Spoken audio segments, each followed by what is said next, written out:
SuperTalk Mississippi media production. State Treasurer David McRae has put hundreds of millions back into the hands of Mississippi's citizens, expanding the state's affordable college and career savings program and also returning record amounts of unclaimed money. Check out how Treasurer David McRae's office can help you, your business, or your organization. Treasury.ms.gov. Morning, Mississippi. Everything gonna be all right this morning. Mornings with Richard Cross. Oh, yeah. Here on SuperTalk Mississippi. Woo!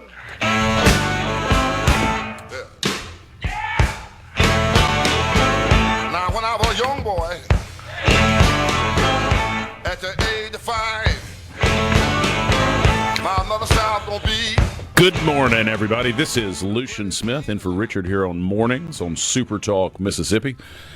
Ready to start this week off with you. I'll be here the next couple of days as the weekend comes to a close and the week starts. Here we are on April 7th. Thanks for spending your day here with us. Lance, how you doing this morning, my friend? Man, I'm hanging in there. Nice to see you, Big Lou. It's been a while. It has been busy out there with the law and raising them youngins. It has been too long since I've been here. It's good to see you. You have a good weekend. I imagine you were working the whole time. I worked a little bit and got my Saturday up under the belt, and then had to run over to the Delta yesterday and get a 4-wheeler because the floods may start coming in. That's you're getting this out of your camp. Getting that out of the way, and did a little riding around and enjoying. It was a pretty day. If you like overcast and damp, it was a great day for driving though, because True. you don't have to squint, and it was nice. It was a nice day, and enjoyed my Sunday off. I hope you had a good one. We did. Yesterday was our youngest child's birthday, and he turned 4. He was very excited about it, and so we had a birthday party for him and had both sets of grandparents there with him, and he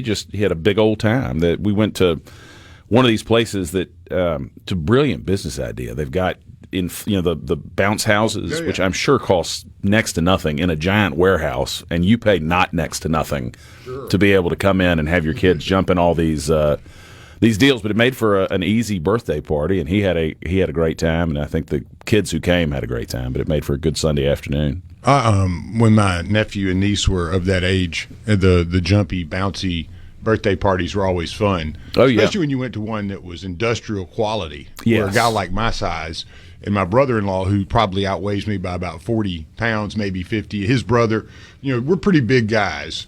But when the thing doesn't cave in, when a 300-pounder is jumping on those things, sliding down it, I was like, man, that's quality there. And there are a few of those that I've been to over the years that are, everybody has a blast too. There really probably would be a business out there, and maybe somebody's done this, where you had basically Adult Swim for some of these things. Exactly. Yeah, I had a blast, honestly. It was one of the more fun events you have at a kid's birthday party, or the bouncy blow-up big place where you just go have a blast. Yeah, we did that back during back in 2020 when COVID was really bad and the kids were really little.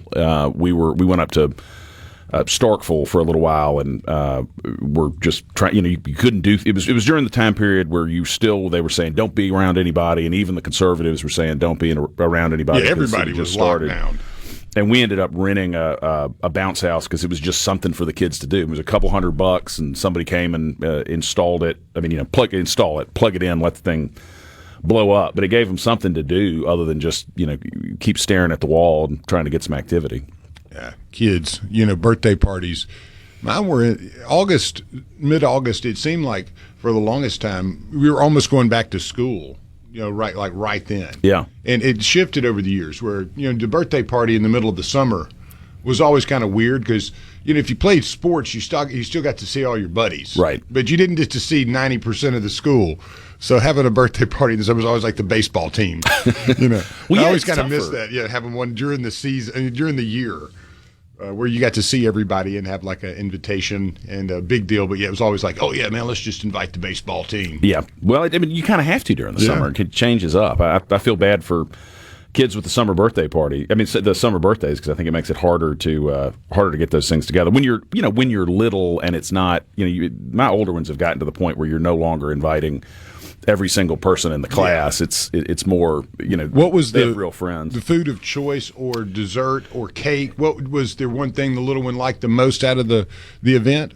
He liked, so we had pizza, which he ate a fair amount of, and then my wife got this he's really into space right now, and she got this cake, and just great looking cake, had a little astronaut on top and little planets that were on top of the cake, and he loved looking at that, and had his name on it. And, at that age, well, I mean, I'm 44 and I like seeing my name in writing, and at 4 you Especially really like in icing. Yeah, exactly. Yeah, there's nothing better than your name in icing. That's right.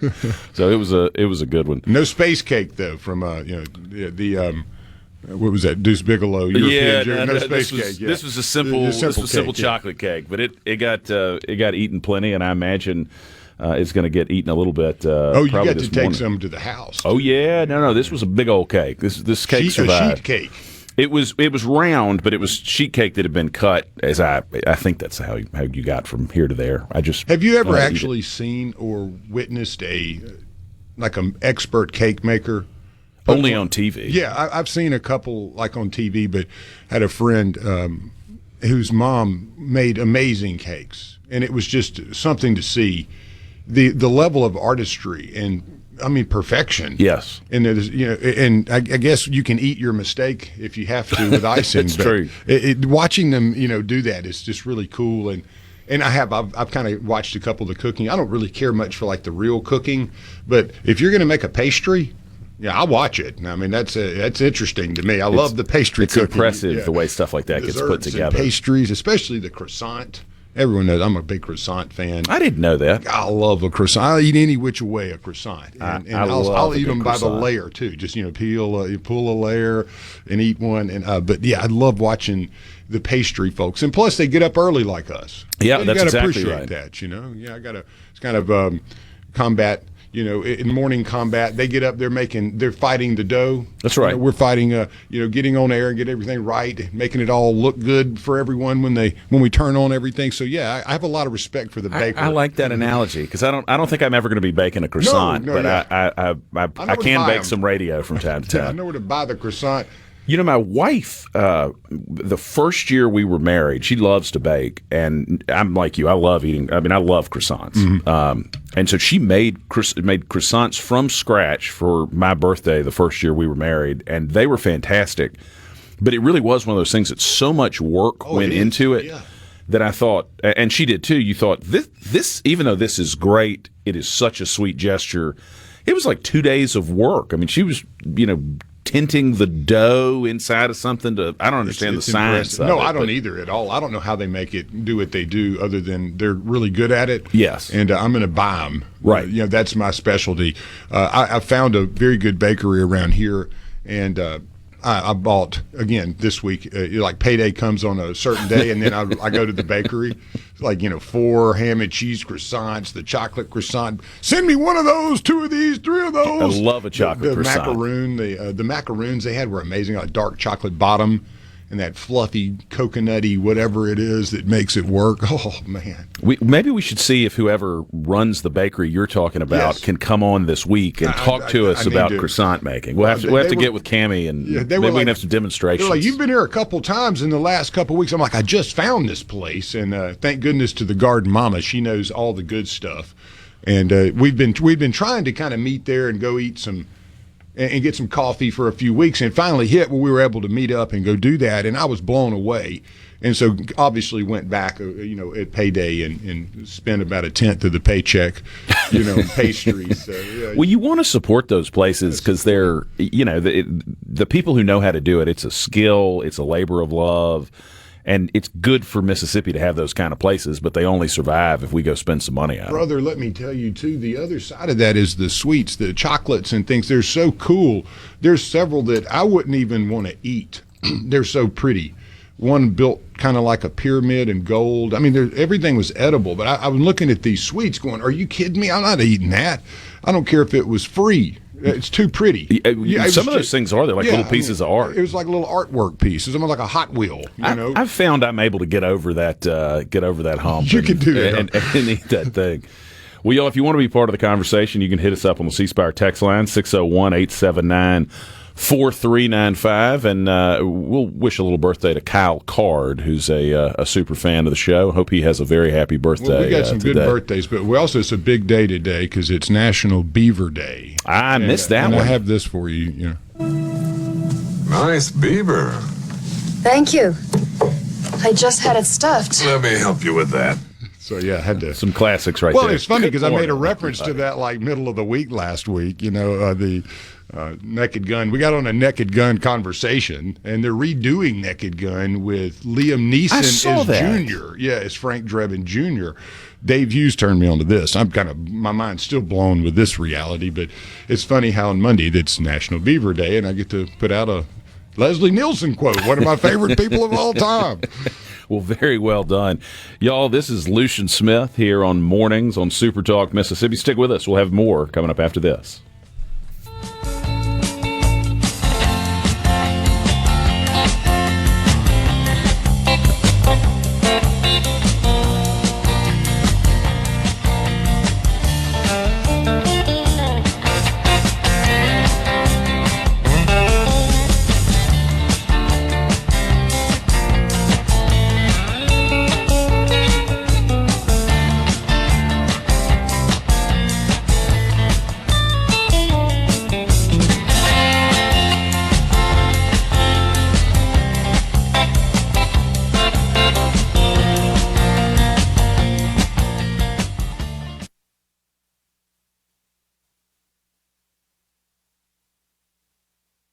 From the Venable Glass. On SuperTalk Mississippi.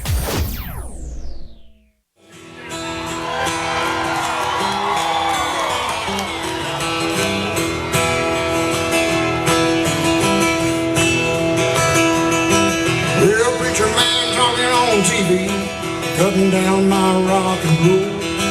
He wants me to send. Good morning, everybody. This is Lucien Smith in for Richard here on Mornings on SuperTalk Mississippi. It is Monday, April 7th. Lance, I'll tell you, my wife has told me I gave you bad information. Cooper did not eat pizza. He instead had 2 bags of potato chips and then ate cake, which is, it's not a bad way to do Chips and cake, Chips, whatever you want on a birthday. That's exactly right. What age birthday is this? Which one? This was his 4th birthday. 4th birthday. So happy birthday to Cooper, who may or may not be listening. I remember my 4th really? year. Yeah, I can go back to probably 1.5 with Can some you memories. really? Most of them are with dogs. Yeah, but still, the fact that you've got a memory from that period is I pretty would impressive. recommend anybody that had, like, we had a pack of beagles growing up. So when I was a kid, like little bitty thing, and was freshly born, we had our first pack. And we had them just running around the backyard. Lived over in South Jackson before we moved out to the reservoir, and I'm sure the neighbors loved that. You pack of beagles next door in everybody's house, 10 feet away, and so on and so forth. But my dad would always let them in. And I remember not even able to walk yet, and crawling around on the floor, and those beagles coming in and running around and licking on me and everything, and just running crazy, and then out the back door. That's and great. I'd just be sitting there going, this is the coolest thing ever, and I couldn't even walk yet. That's a great memory to have. We were talking to our daughter the other day, and she can remember the dog we had that died when she was 2, and so maybe there's something about dogs that's just special there. Well, Helps and people pizza, remember 'em. to me, pizza, too. Watching Monday Night Football with Dad and Mom, and we'd sit and lay down on the shag carpet and open up that huge box, which it looked like as big as the studio when we were, 1, 2 years old. And it was the Pizza Hut pizza thin crust. And he loved my dad liked the hamburger, sausage, and black olives. And that thing was as big as I've ever seen. And even to this day, I'm a Pizza Hut kind of guy because there's nostalgia to it. Plus, it's a great pizza. But you can't find and I don't. Are there any more of the old school Pizza Huts you can go in? There are a couple. People have. I mean, look, our listeners are amazing. There's one still in Mississippi somewhere. Really? I can't remember where it is, but I love the old ones where you would go in and the old hanging, totally. lanterns and everything. I mean, they were great. I would find those when I traveled a good bit, and we'd go in and plop down order a pizza, get a lot of work done while you're waiting, and then just crush, pizza. It probably says a lot about me that my principal childhood sports memories are of me going to the Pizza Hut on Frontage Road after like soccer games and baseball, because I couldn't necessarily crush it on the baseball field, but I could crush it at that Pizza Hut on. You feel real good after the game. Yeah. That's right. Yeah. That's the way and thank you for the correct pronunciation. I love the movie Den of Thieves, the new one, Den of Thieves 2, where they go into the pronunciation of croissant. It's not croissant as Gerard Butler says, and he gets a nice little schooling from a French man that tells him no, it's croissant. Yeah, but we're doing radio in America. It's America here, man. Yeah, now if we want to go on French radio, we can talk about croissant. But I'll get my pronunciation right if we're invited in. Yeah, there we go. Well, who's got a birthday on April 7th? Anybody? Well, there are a few birthdays today. Bill Bellamy, and hot in Cleveland any given Sunday. Jackie Chan, he's made it to 71. Karate Kid fame, but really Rush Hour. Those films with Chris Tucker were excellent. I've seen them so many times. Those were good, especially the first one. And those are like 20 years old now. They are, yeah. And then you got Shanghai Nights and Shanghai Noon with Blondie. The Luke Wilson's brother Owen. Right. Yeah, those are pretty good. Wayne Rogers, Ghosts of Mississippi. James Gardner. Rockford Files. We just had a conversation about him on Friday. How can you not like James Gardner? No, it was Saturday with Garden Mama. But The Notebook also in there. Had a few others worth mentioning. Billie Holiday, as far as the musicians go. One of my favorites, Cal Smith, would have been 93. I'll play one of my favorite Cal Smiths on the way back in. And let's see, Governor Jerry Brown of California. Really? 87 years old. It was a 28-year gap between his second and third term as governor. It's pretty interesting when you think about it. Was he in? Because he was one of the youngest governors ever when he was elected. He was Early's was 75, I think, and then comes back later. 2011, right? And then you had Schwartz. Old Schwarzenegger was in between them, and a couple others maybe. But Will Keith Kellogg, he founded the Battle Creek Toasted Cornflake Company. So that's the man, Mr. Will Keith Kellogg. Held on to his share. Yeah, exactly. And David Frost, Sir David Frost, late TV personality, would have been 86 years old. Walter Winchell, he was one of the first columnists in America to actually comment on Hitler and the Nazi Party. William Wordsworth, with a name like that, he had something to do with the words. Yes, 1850, indeed. he passed To the Cuckoo, and I Wandered Lonely as a Cloud, Tintern Abbey, and many, many more. And those are the big birthdays of the day, I would say. And a couple of interesting things did take place on this day. Scholars estimate that on this day in 30 A.D., Jesus was crucified by Roman troops in Jerusalem. Well, that's quite the anniversary right there. 1862, Union forces led by General Ulysses S. Grant, they defeated the Confederates at the Battle of Shiloh in Tennessee. You also have 1933, National Beer Day. Cullen Harrison Act came into effect, legalizing the sale of low-alcohol beer. I wonder how low alcohol that was. Is that like the beer we have today? Probably like 20% back then. It's like called mead or something, and you took a sip and you had Prohibition next. But no, I'm kidding. And my understanding is back in if you went back to the guys who wrote the Declaration of Independence, the Constitution, that those guys would have been drinking really low alcohol beer basically all day because it was safer to drink than water. Is my understanding. I've heard the same thing that back then the alcohol, the beer or whatever they called it back then was almost like table water, right? Because it was safe. And I'm all in for not getting a case of the belly aches, or right. dehydration. So if you're drinking beer and it's like 0.5% alcohol, I think they call that O'Doul's or something now. But our guys were not liquored up too heavily, I don't think, when they were in there debating. Yes, I think that's right. Well, Jack Nicklaus, at the age of 23, he became the youngest golfer to win the green jacket at the Masters tournament. He held the mantle until 1977 when 21-year-old Tiger Woods won the coveted coat. That happened back in 1963 when Jack became the youngest, and obviously it took a little while before a new teeny bopper, almost 21-year-old Tiger Woods took the cake there. And we're kicking off Masters Week this week. That's right, and that's one of those fun moments where you got basketball and college is kind of coming to an end. Baseball and college is ramping up. Major League Baseball is rolling. You got the NFL draft, and then, hey, you sandwich this little event called Augusta, the Masters, in there where there's this jacket and azaleas. It's a great kind of week. a big deal, you know. It's a great week, though, for sports. And then you culminate it with the guy gets the jacket. That's right. On Sunday, right? Isn't that where we head to from here? Well, I'm driving back from a wedding on Sunday, so my big the wedding's in Tennessee, so the big task is to make sure we get on the road early enough that we get back in time to watch at least a little bit of the Masters. Yeah, it's definitely going to take up a little of my time. Wherever I'm at, I'll have it turned on. To me, the funnest is definitely the Sunday, though, as when it's so contested, coming down, every little thing, every blade of grass means something. Absolutely, it's just so magnified at the end there. Well, we had some weather, obviously, over the last week or so. It's been pretty rough. But, we have some kind of light temperatures today. And I know it's really it was chilly this morning. Yeah, well, and it's kind of opposite because Oxford is going to be pretty clear and everything throughout the day. Most of Mississippi will be very clear. I think they've got the low in the upper 40s right now, low 50s, but it'll be topping out around 60 today. Another cool night tonight, but it looks like there'll be some rain on the coast probably till around 1 or 2, or the chance of that. There could be some thunderstorms mixed in there, but it should be clearing up nicely as about 1 or 2 starts coming along on the coast. But I think everybody else is pretty much in the clear as far as rain.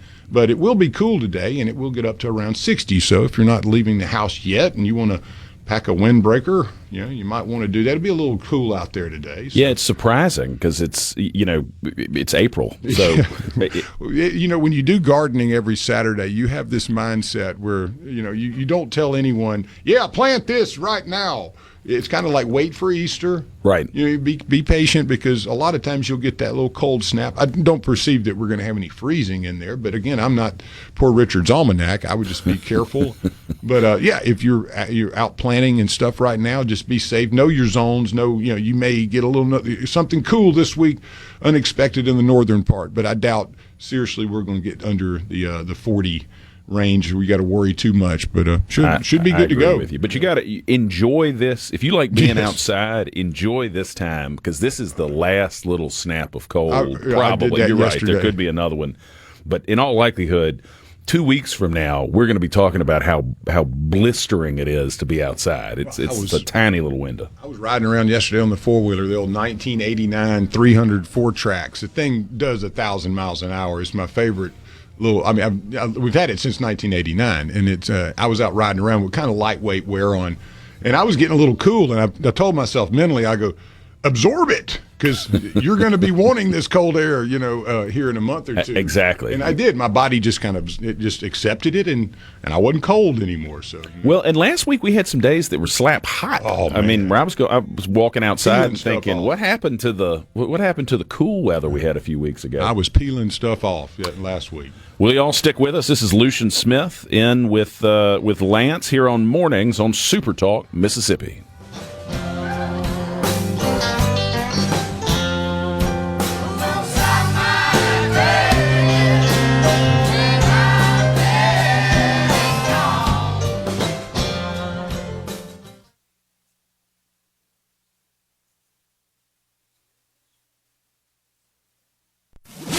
Ross. Nice early morning surprise.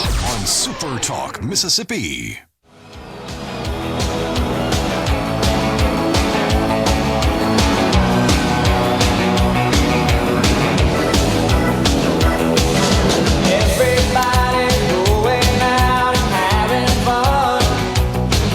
Good morning, everybody. This is Lucien Smith here with Lance Talbert on Mornings on Super Talk, Mississippi. Richard's out for the next couple of days, and I'll be with you. Thanks for starting your day with us. We've got a great show coming up. Jim Leggette will be on at 7:30. He's a lecturer of economics at Mississippi State. Talk a little bit about what's going on in the economy, and there's a little bit going on in the stock market at the moment. Mike Hurst, former U.S. attorney and current chairman of the Mississippi Republican Party, will be here to talk about everything the party is doing and thinking about what the Republicans did in control of the Mississippi legislature and what all they're doing to move forward a conservative agenda. And then J.T. Mitchell will be in at 8:35, J.T. being the news director for SuperTalk News, to let us know a little bit about what's been going on and what we can look forward to this week that's likely to be making headlines. If you got thoughts, comments, questions, hit us up at 601-879-42 4395. That's the C Spire text line. So text it, don't call it. But we've had a lot of feedback on where you can find those old school Pizza Huts, and some people sharing great memories of dogs from when they were children. So, like I said, I think there's something guys. there. With when you're little and there's a dog, you're going to have some memories probably at a younger age. Yeah. You also have one of our listeners was driving around Shiloh. Oh, that's like wild, man. It's kind of one of those.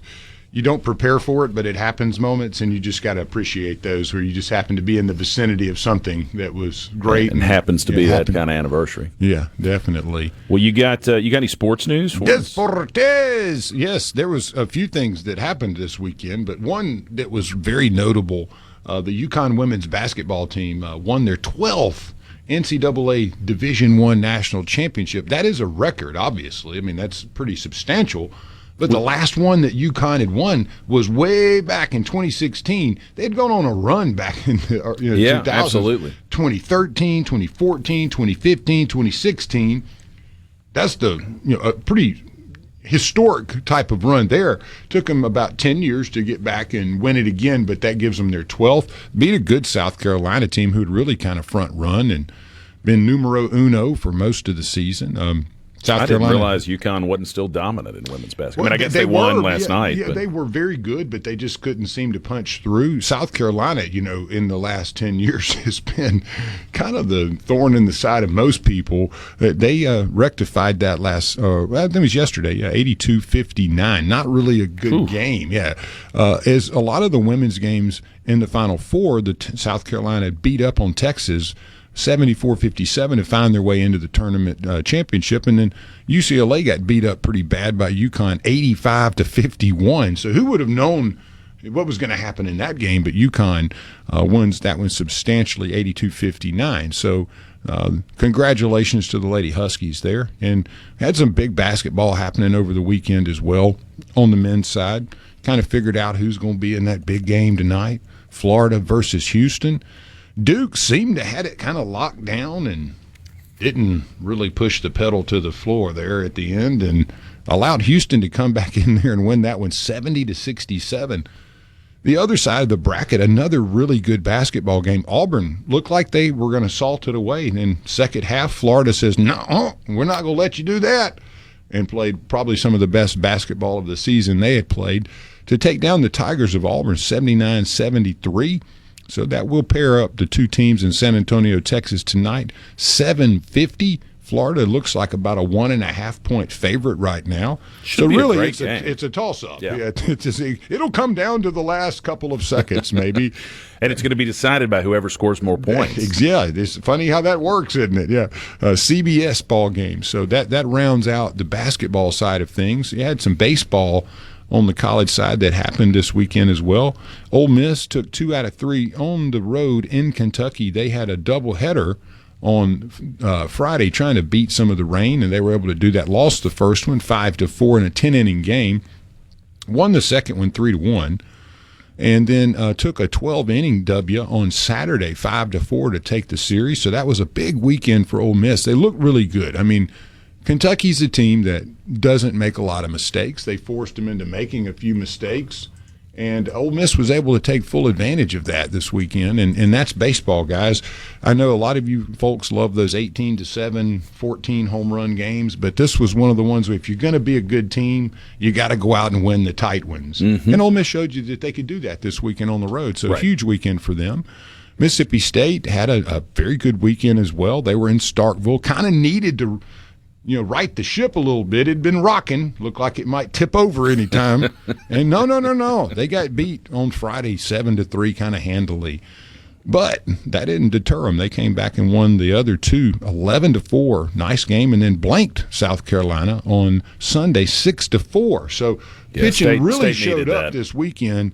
I know that Friday night was not the ideal start, but when you can back end a series like that against a good opponent, take 2 out of 3, really needed that. So, and as far as the Golden Eagles, they had a rough weekend there with Marshall, but they were on the road. They lost 4-3 on Friday night, a very close game. Ended up winning 4-3 on Saturday. Lost similar to what State did yesterday. They won 6-0. Well, Southern Miss lost 6-0 against Marshall. So they lost 2 out of 3 on the road. And then it's hard when you got to go play an Alabama team who, up until about 2 weeks ago, had not lost but 1 or 2 games. So they have Alabama midweek, and so that'll be fun. But Tuscaloosa on the road for the Golden Eagles. It's 6 p.m. on Tuesday, so everybody get ready for that one. And I wanted, before I go any further there were a couple of interesting things out there. I don't know if anybody had really paid any attention to the NFL lately, but the draft, it's upon us. One of the interesting things that had happened was Deion Sanders, while on the field during the draft day stuff and all of the combine skills, a couple of his players, Travis Hunter, Shedeur Sanders, but he has several others that are draftable. And while he was out there, he kind of got into an altercation with one of the scouts that was running one of the drills. Oh, I didn't see that. And so he starts hollering at the guy about, look, that's not the way it is supposed to be. Well, it all comes down to where your foot gets placed on the white line when you're doing, whether it's your 40 or one of those types of shuttle drills. And the scout was telling the kid, hey, you can't do this. And Deion immediately blew up and went over there and started instructing the scout who's running one of these drills on how to do it. So one of those funny things. Obviously, Deion's very outspoken and has a lot riding on this draft with his son, but many other players in there too that are of the Colorado Buffaloes team. And Deion he's got a lot of juice in there and very passionate about his players. But that was one of those I wanted to share. I thought it was it was Deion. You don't hear any other coach pull that off, but a Deion. he can pull it off somehow or another and get away with it. Delta State they lost 2 out of 3 this past weekend against University of Montevallo. Beautiful place over in Alabama. Montevallo lost the first one 7-1. Then they took the Statesmen 11-7, 7-3. Mississippi College has been having a solid season so far. Also, want to let you know a little about how their weekend played out. They had Christian Brothers, and they won 2 out of 3 from Christian Brothers. So congratulations to the Choctaws. There we go. And then the Crusaders from William Carey, who score 40,000 runs a weekend. They had a little bit of a rough one last week because they were playing one of the top couple of teams in the division or in their classification. But they rebounded nicely. They had some victories here against Thomas University of Georgia, kind of took out some frustrations.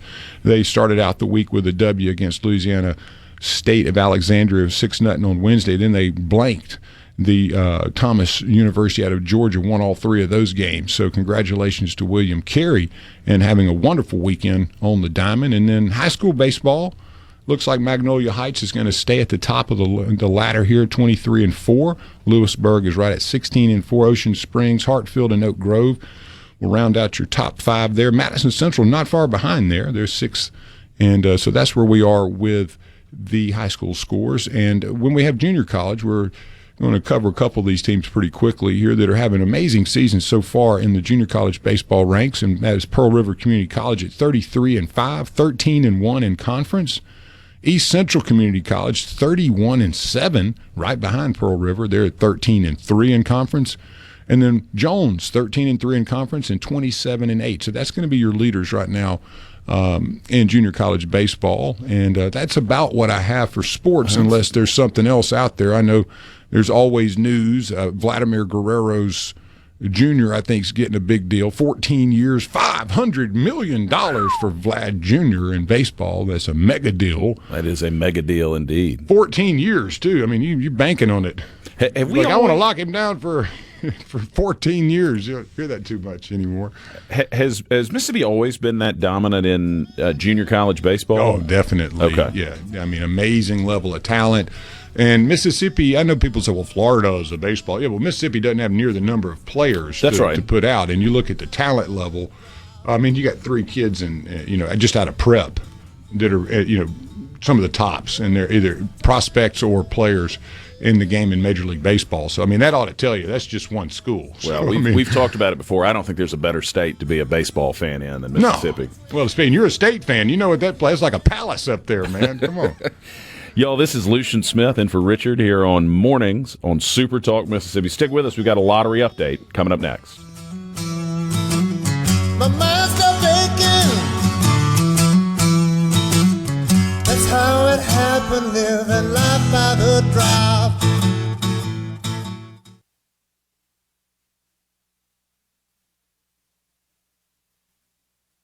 From the Venom. Richard Cross on Super Talk, Mississippi.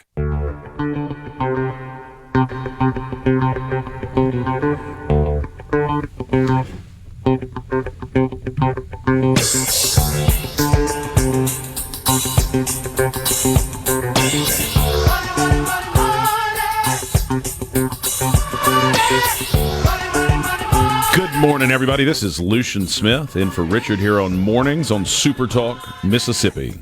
Time now for your lottery update brought to you by the Mississippi Lottery Corporation. Well, Lotto America had no jackpot winner. The estimated jackpot for tonight, Monday.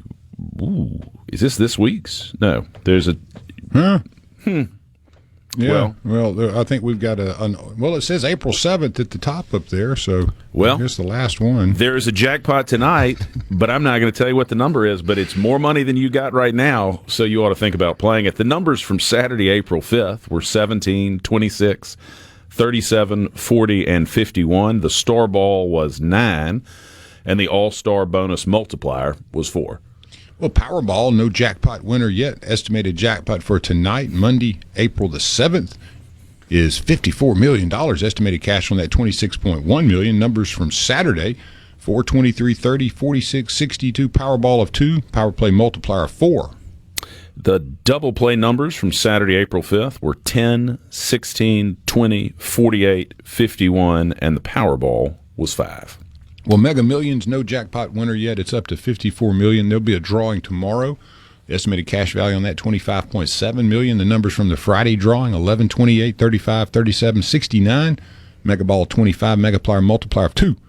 Mississippi Match 5 also had no jackpot winner. The estimated jackpot for tonight is $80,000. The numbers from Sunday night's drawing were 5, 6, 7, 30, and 34. Well, cash 3, $500 Sunday drawing. Midday numbers 861. The evening 184. Cash for $5,000. Midday 2125. Evening 3363. Fireball of 2 and a cash pop of 2 in the midday with an evening fireball of 5 and a cash pop of 15. There we go. Well, the lottery claims office paid almost $200,000 last week. Retailers paid over $5 million. And congratulations to the winners from the 4th Pink Panther Diamond Tripler bonus promotion drawing held last week. There was a $15,000 winner from Crystal Springs, a $10,000 winner from Hattiesburg, a $5,000 winner from Florence, and $100 digital card winners from Forest and Pontotoc.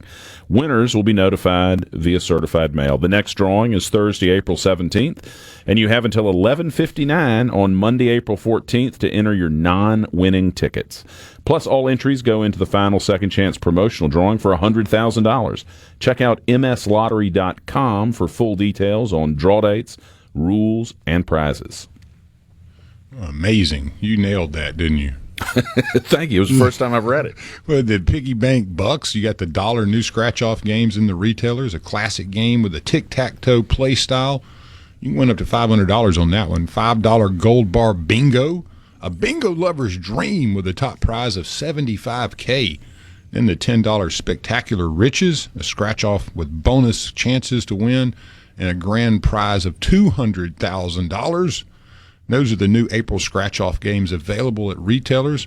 The latest launch, Mississippi Lottery will have to introduce more than 200 scratch-off games since ticket sales began in November 2019.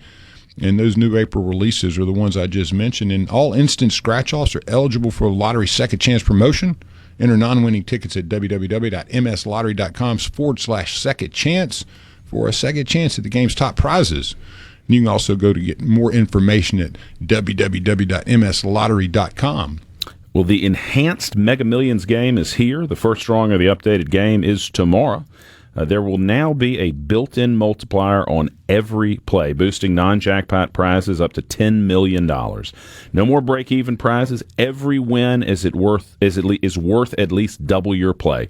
The 26 multi-draw option has also returned. Every play is $5, with drawings every Tuesday and Friday at 10 p.m. Central. Get your ticket and get in the game. Visit mslottery.com for details. And remember, to play responsibly. Well, they always keep it fresh. They're always changing it up and giving us new options. No You'll see doubt one about of those it. older tickets you hadn't heard from in a while. It'll pop, and you'll get some money on that one, too.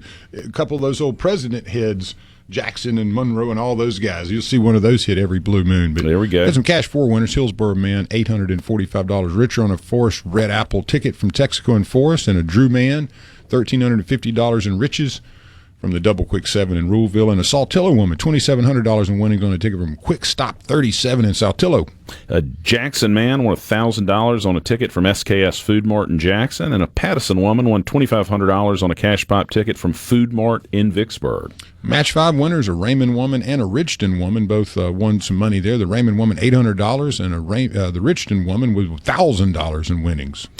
Phoebe man won $2,000 on a ticket from Cigar Charlie's in West Point. A Meridian woman won $5,000 on a $5 Big Money Bingo card that you got at King City in Meridian. And a Jackson woman won $1,000 on a $20 200X Cash Blitz ticket from Marathon in Jackson. Those are some people who are happy now having won with the Mississippi Lottery. Remember, you can't win if you don't play, and remember to play responsibly. This was the Mississippi Lottery Update, brought to you by the Mississippi Lottery Corporation. Stick with us for more after this. Coming up next is Fox News, followed by SuperTalk Mississippi News.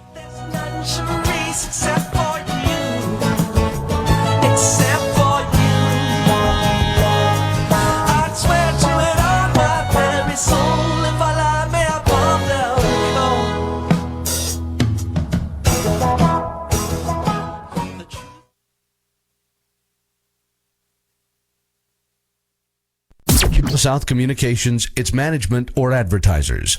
And now, Mornings with Richard Cross. What's up? Let's get the show going. Super Talk, Mississippi.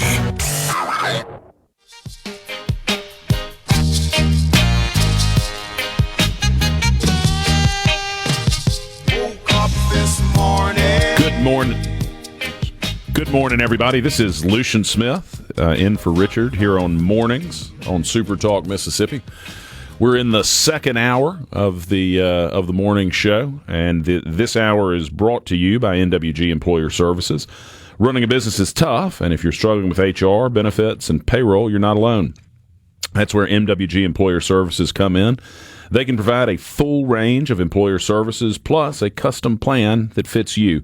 Call today at 601-206-7966 or go to mwgemployerservices.com. Stick with us. We've got a great show coming up. Professor Jim Leggette will be with us at 7:30. Talk a little bit about everything that's going on in the economy right now. And, the people love to point out that it's not that the stock market is not the economy, but it is tough if you've got any money in the stock market. When you see the numbers going like they are, it gets your attention. That's for sure. Yeah, it's never fun to see your savings dwindle. Yes. Your 401k look unhealthy.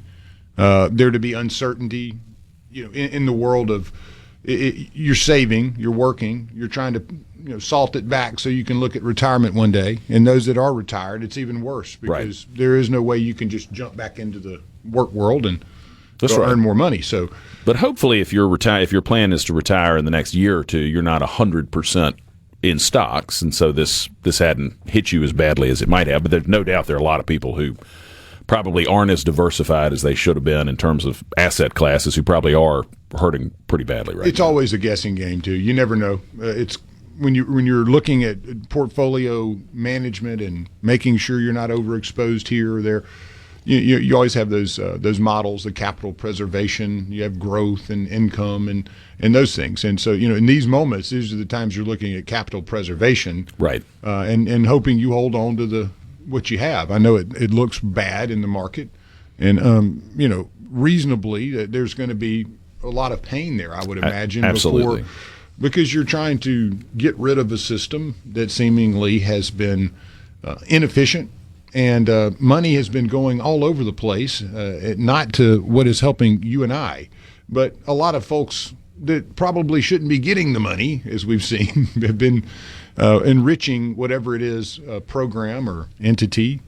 or country or their personal bank accounts. So, it's an ugly situation. It really is. And there's never in anything ugly like this, Lucien, with money. Generally, there's a good bit of pain that comes along with solving the riddle. I think that's right. And to me, that's the big question is what, and I don't know that it's been made perfectly clear, is what is President Trump's end game here, right? I mean, I think it seems with the tariffs, it seems to me you got two schools of thought. And one of them, and my sense is this is more where Peter Navarro is that we're going to use these tariffs to bring a lot of American manufacturing, or a lot of manufacturing back to the U.S., that we're going to reshore things, and that it's going to be this sort of permanent shift towards America making more of its own things rather than relying on other countries. And I'm for that where it makes economic sense. I do think we're going to find out, and this is economic wisdom going back to at least Adam Smith, there are going to be some times where it just doesn't make sense for us to manufacture things here, where it is cheaper, more efficient. Everyone is wealthier with free trade, and I think if the long-term goal is some sort of protectionist isolation, where the U.S. is less involved in international affairs, where we're viewed as an unreliable trading partner, that's going to ultimately be bad for Americans. Now, I think there's another school of thought. You're seeing this a little bit from the public comments that Elon Musk has made recently, that the goal is to get fairer trade, that we've had some of these arrangements where we had lower duties on things than other countries did on our products, and that we were getting taken advantage of. And so if this proves to be tactical, and we're able to use it to negotiate better, freer trade. I mean, Elon Musk said he hopes that there will be a European-American free trade zone where it's easier to go between the two countries as an individual, and that goods come back and forth without duties. I mean, if that's where we end up, I think everybody ends up better off economically. But if this is some sort of return to mercantilism, I don't think that works out particularly well for the U.S. in the long term. But you're right. Either way, there's going to be some significant pain, and you're right. You got to look at things in a big picture. If this is a negotiating tool to get free trade, then tariffs will be a very effective tool. But if it, as you said, pushes America in more of an isolationist mindset, I exactly feel as you that is not where we need to be going. America's the leader of the free world. We've got to continue to be that, but we got to do it in a way that is advantageous for America as well as those who we trade with, not That's just right. those we trade with. Well, and that's a bigger question, I think, separate from the economic question. That's the big question of how does America view its role in the world? Because you're absolutely right, and we've talked about this before. Someone's in charge. Yeah. I mean, that's you just may not the nature want to be, of things. but somebody is. That's right. I mean, I would love for the world to be like a kindergarten where everybody sat around and held hands. If they got mad at each other, the teacher would come over and pat them on the head and everything would be great. That's not the way the world has worked in the entire history of the world. Somebody is in charge. Now, we have moments where 2 or 3 different alliances might be fighting to figure out who's in charge, but at the end of it, somebody's in charge. And if it's not us, it's China.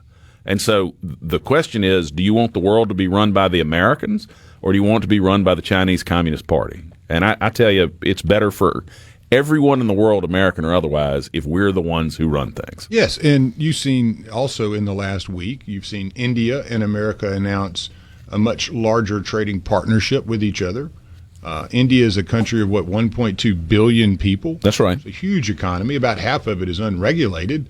So you're looking at markets such as India that give you an opportunity to also trade, maybe on a different style of evenness and openness. So looking at those types of deals, I think is very important, because having no competitor allows the only one you deal with to kind of jack up stuff a little bit. I think that's right. So I think that this is a game plan that we're in month 3, or really starting month 4, and it's going to take time to see some of the dust settle from what really is the long-term play here. But seeing That's that, right. watching us negotiate with a huge country like India with so much potential, who has so many immigrants that have come here to work, and that a lot of work that we do is also subbed out to them in the country of India, a lot of your call centers and things of that nature. So there has already been a pretty long-standing partnership with India, but I think that's one of those strategic alliances that offers some counterweight to China. I agree with you. And you're already seeing, I mean, the Vietnamese and the Israelis are talking about eliminating tariffs on American goods coming into those countries. I mean, bringing them to zero. Free trade. The White I'm House, a free trade person. Exactly. The White House says 50 nations have reached out about renegotiating things. So my hope is that that's the direction we're heading in, because that's the direction that makes everybody better off, as opposed to going some sort of in pharmaceutical, route. I think Larry and Mize makes a good point. We need to bring pharmaceutical manufacturing back. There's a lot of manufacturing that if the conditions are prevalent here, they will come back. And that's it'll take some time, but it'll happen. It's not just pharmaceuticals. We saw this during COVID.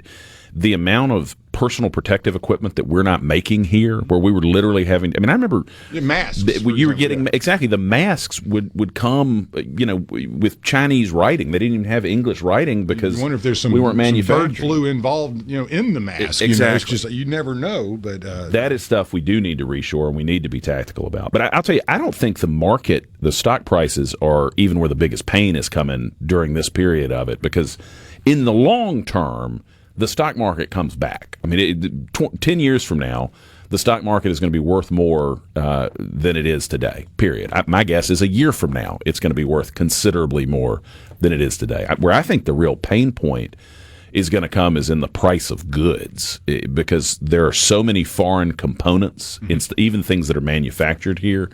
There's talk of the iPhone potentially getting as expensive as $3,500 under these tariffs. Now, I don't know if that's just a scare tactic, but that's a lot more than one of those fellas costs. Again, competitors. Yeah, that's right. That is the nature of our economy, is having competition.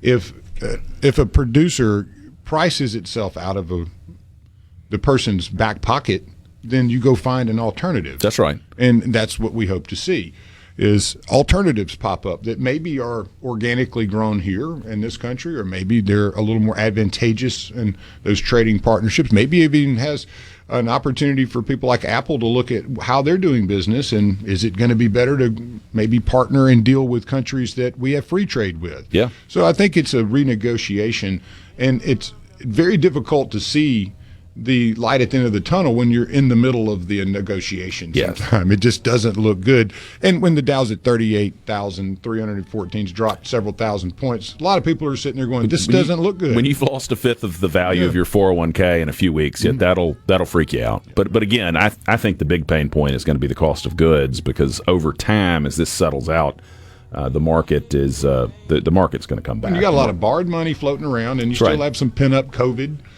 Tons of billions that kind of went floating around. So, a lot of that stuff's got to work its way out of the system as well. That's a very good point. Will y'all stick with us? We'll have more after this break. This is Lucien Smith in for Richard here on Mornings on SuperTalk Mississippi. I can hold on to believe in this living is just a hard way to go.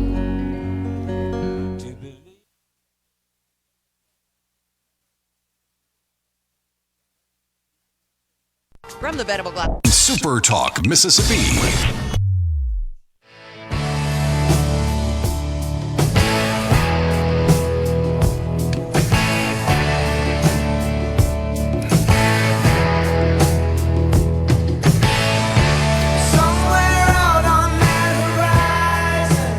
Good morning, everybody. This is Lucien Smith in for Richard Cross here on Mornings on SuperTalk Mississippi. We'll have Jim Leggette up in the next segment, talk a little bit more about the economy. It's interesting, and Thomas in Greenwood makes a good point. You see all these people who are good, big supporters of the president, who are saying, well, the only reason prices are going to go up with tariffs is because of corporate greed. And that is wrong. Prices are going to go up because the president has imposed massive taxes on a bunch of goods, and hopefully that'll end up with a positive economic outcome for the U.S. But things are getting more expensive in no small part because these taxes have been imposed. And one of the images he puts is some folks on Facebook are saying, well, They're massive profits on imported goods. So you're really not going to see much of an increase on those costs because there's such a big profit that the company that was importing them will just cut a little bit into their profits. And that's just not how economics works. I mean, if somebody's making a 40, 50, 60% margin on something they're bringing in from a foreign country, someone else, almost certainly, if there's a lot of these sales going on, is going to figure out that they can come in and make a 40% margin and undercut that person and take their business and still make money. And that's going to happen until that margin gets pretty tight. So, And what worries you in that is the borrowing costs. Yes. It's how the lack of revenue or slashing prices to keep up, how does that affect your the debt that you're carrying, your debt to equity ratio. When we look back in 2008, one of the things that really catapulted us into great problems was the weight of borrowing. And when your revenue doesn't equal what you need to be paying out in your basic mortgage that you owe the bank, people come calling, and then things get ugly quick. It can accelerate. So I'm with you. The way economics works, you got to factor in how much debt is floating around out there sometimes. That's a good point. And to me, that's the biggest risk because that's what can get out of hand very quickly. As you lose market share, equity drops, then the value of your debt drops as far as what it's worth. It goes up to the holder more. What you're holding, you're sitting there holding less paper. It's worse. So you have this seesaw effect with reducing equity through lack of revenue, and then the carrying cost of your debt. That can be a major problem if you haven't worked that out or if you haven't renegotiated terms on your debt before you start losing some revenue. Point. So that it can get ugly if debt really starts playing a major role in this. Which I assume is part of the reason that the market, that's got to be playing into the market going down so badly. Well, that, and you see how much debt that most corporations are carrying. It could have been very healthy in rising tides, but as things start contracting a bit, that debt can be seen as much more risky. So, and I know our distinguished lecturer of economics is going to be able to go into much greater detail than my rudimentary explanation. But to me, debt is always the one that you got to worry about. And as much debt has been floated over the last 5 and 10 years is significant. You've seen the exponential growth of debt, and that's something that worries me more than tariffs. That's a good point. But it's the impact tariffs will have on debt. And will that create an even worse situation? And hopefully we have that figured out. And this isn't a long-term play. It's a short-term negotiating tactic to get, as you said, other countries to say, hey, great idea. Let's do this free trade stuff. Right. Well, and there's another theory, which Thomas makes a reference to here, that all of this is some sort of 3D chess to get interest rates down, that this is going to force the Fed to cut interest rates, and that'll... If you want to stimulate your housing market, dropping rates generally has a grand effect on that. Right. And as we come into the buying season and the selling season of homes, people's plants are blooming and yards are cut and the curb appeal is great. If you have inventory and rates are okay, people are going to get out there and start buying houses. If rates are too high and it prices them out of, say, the house they want because rates are 1% higher than are comfortable for them, you don't have as much activity. So the housing market, as we know in this country, is a huge driving force to our economy. No doubt about it. And so that's one of the, again, that's 3D chess. You're trying to get it to where you can, stimulate this kind of languishing housing market a bit. Well, I'm certainly not giving financial advice, and none of this should be taken as financial advice, but it is the time where it's probably a good thing not to wake up every morning and see how your stocks are doing, unless you've got a specific need to do it. But if you're a long-term investor with a 401k as your principal investment, pick up a book first thing in the morning. Don't necessarily check the refreshed valuation of your 401k. You can definitely drive yourself crazy, and I can tell you that and attest to it from in 2008, 2009, as the market just continued to plummet.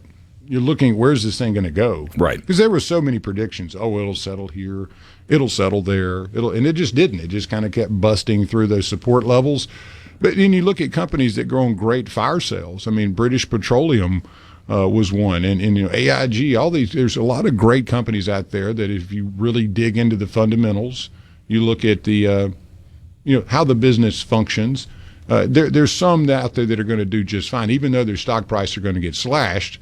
those sometimes present great buying opportunities for great companies that you otherwise would have said, I don't really want to pay that for them. That's right. So there's always the silver lining, but we just don't know where the bottom is. That's your greatest risk in many cases, is just trying to time it, and that's very difficult. Well, and depending on your age, I mean, if you're not planning to retire for 20 years, stocks being cheap is great because it means you're able to buy more with what you put in. Well, and dollar cost averaging is huge. Right. Those are big pieces of the toolbox you have, as well as using your retirement accounts and the type of accounts that are tax sheltered or pre-tax, and knowing those things. And I always say this, look, I mean, spending a long time in finance, the biggest piece of the equation is, if you're going to invest or if you're holding an asset, is knowing your time horizon, as you just said. How long do I want to hold this? 2, what's my risk tolerance? This thing's going up and down all the time. Am I going to drive myself crazy? Right. Because that's not a quality of life you want to live. So know what you're willing to risk. Know what you're willing to stomach on the ups and downs. And sometimes it doesn't hurt to ride out a problem. You don't have to sit there and watch it.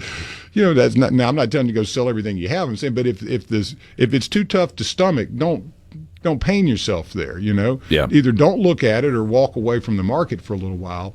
But sitting there and trying to guess what's going to happen each and every day is dang near impossible. Well, we haven't really seen anything quite like this. I mean, there have been a lot of. I mean, the last 20 years have had a lot of once in a lifetime or once in a generation kind of events. But this is another one. I mean, we're renegotiating fundamentally the way we trade with foreign countries, and we hadn't seen anything like this in my lifetime. So I do think it's tough to figure out. You also have exactly where we're going. The whole crypto side of the world too, that exists for many years. That was the part of the economies say that a lot of your black marketeers and the folks trying to hide stuff were doing, and now it's much more of a mainstream. Oh yeah, so many people are getting involved in so that's a shift too, technically and fundamentally, on how we invest and how we hold money and what we consider money. And so there's so many changes going on quickly that it's hard to really put the lipstick on it and make it look pretty, because change can be ugly at times. But hopefully the change that you're experiencing is going to be something that catapults this country to greatness again, economically, for all of the citizens of this country first and foremost, and then you work out from there. It's okay to help people, but when you got folks here that need stuff, and we need to focus, I do believe, on solving some of America's issues before we worry about solving the rest of the world's problems. But as you said, we can't be an isolationist. We can't back out of being the leader of the free world. That's just not going to work well for us. Yeah, that's absolutely right. And the rest of the world, it won't work well for it either. Well, and historically, tariffs are an ineffective way to do policy. They are a tax on the consumer, and they have generally not worked out economically. But I'm hopeful this will be the exception, and we will end up with more balanced trade, and that'll fuel growth. But I think it's understandable that people are extremely nervous in the market, because that has not historically been the case. I'm not a big fan of tariffs, period. Now, I support them in a way, and hopefully in which they allow America to get a more level playing field. But again, as a long-term solution, I think it is an absolutely terrible idea. But again, hopefully we have people that are running the country that are using the arrows in their quiver in the most effective way possible. We're certainly going to see. We stick with the show. We've got a great show coming up. Professor Jim Leggette will be with us at 7:30. Mike Hurst will be in here at 8 o'clock, former U.S. attorney and the current chair of the Mississippi Republican Party. We'll get the opportunity to talk to him a little bit about the legislative session that just finished and what all the party has done to grow the party. I saw they had some local elected officials who switched over just a couple of weeks ago. And then at 8:30, we will have J.T. Mitchell, news director for SuperTalk Mississippi News, talk a little bit about what the news has been the last few weeks and what we can expect to come over the course of this week and beyond. Y'all, this is Lucien Smith here with Lance Talbert in for Richard on Mornings on SuperTalk Mississippi.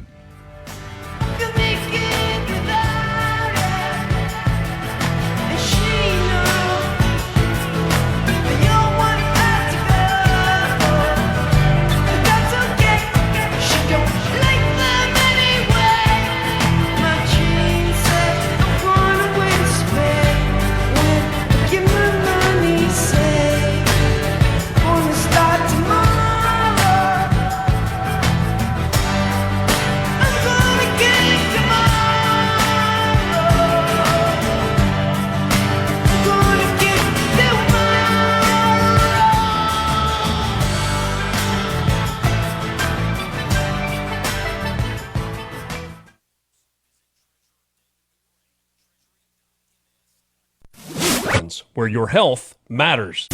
Take a deep dive into the news and debates driving the day, all on your ride to work. Mornings with Richard Cross, Super Talk, Mississippi. Stopped at the bar to have a brew.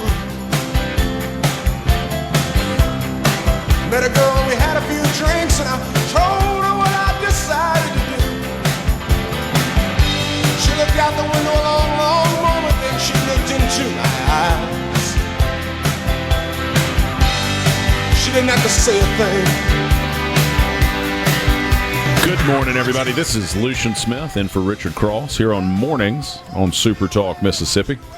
With us here on the line is Jim Leggette with Mississippi State University. How are you doing, Professor Leggette? Great. How about yourself this morning, Lucien? I am doing well. I'm doing well. It has to be an interesting time to be teaching economics, I would think.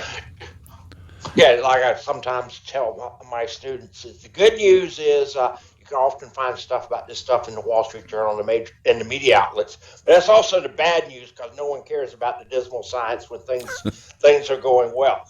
And in fact, as I was kind of listening to you guys chat, I was making some notes to try to organize myself. And you probably can't see, but I got a full page of notes just kind of scribbling. Well, let's start with that. And of course, how did Lance and I do? If we were in a discussion group in your course, would we have done okay? I enjoyed discussion. I thought it was good. I thought you guys raised some of the things I was thinking about and concerned about, and I think it is kind of interesting times. And one of the notes I kind of made for myself, based on what you guys were talking about, there, at least in my lifetime, there have been three, and now we have four rather significant events in economics. Inflation in the 70s, financial crisis 2008, COVID and inflation, and now we got number four. Right. Tariffs. And there's some historical precedent we can talk about if you guys want to. But whatever happens, we will be talking about this for a long time, and there will be books written. Maybe I'll have enough energy to write one or at least read one. I mean, is there a historical precedent for this in the sense of moving away from free trade to back to sort of a mercantilist economic policy? Yeah. In fact, the Wall Street Journal wrote about it today. Go to the 1930s. There was something called the Smoot-Hawley tariff, and they raised tariffs. I'm trying to remember what I read just a few moments ago, from like less than single digits. It can't be less than single digits. I'm going to say single digits into the mid-20s.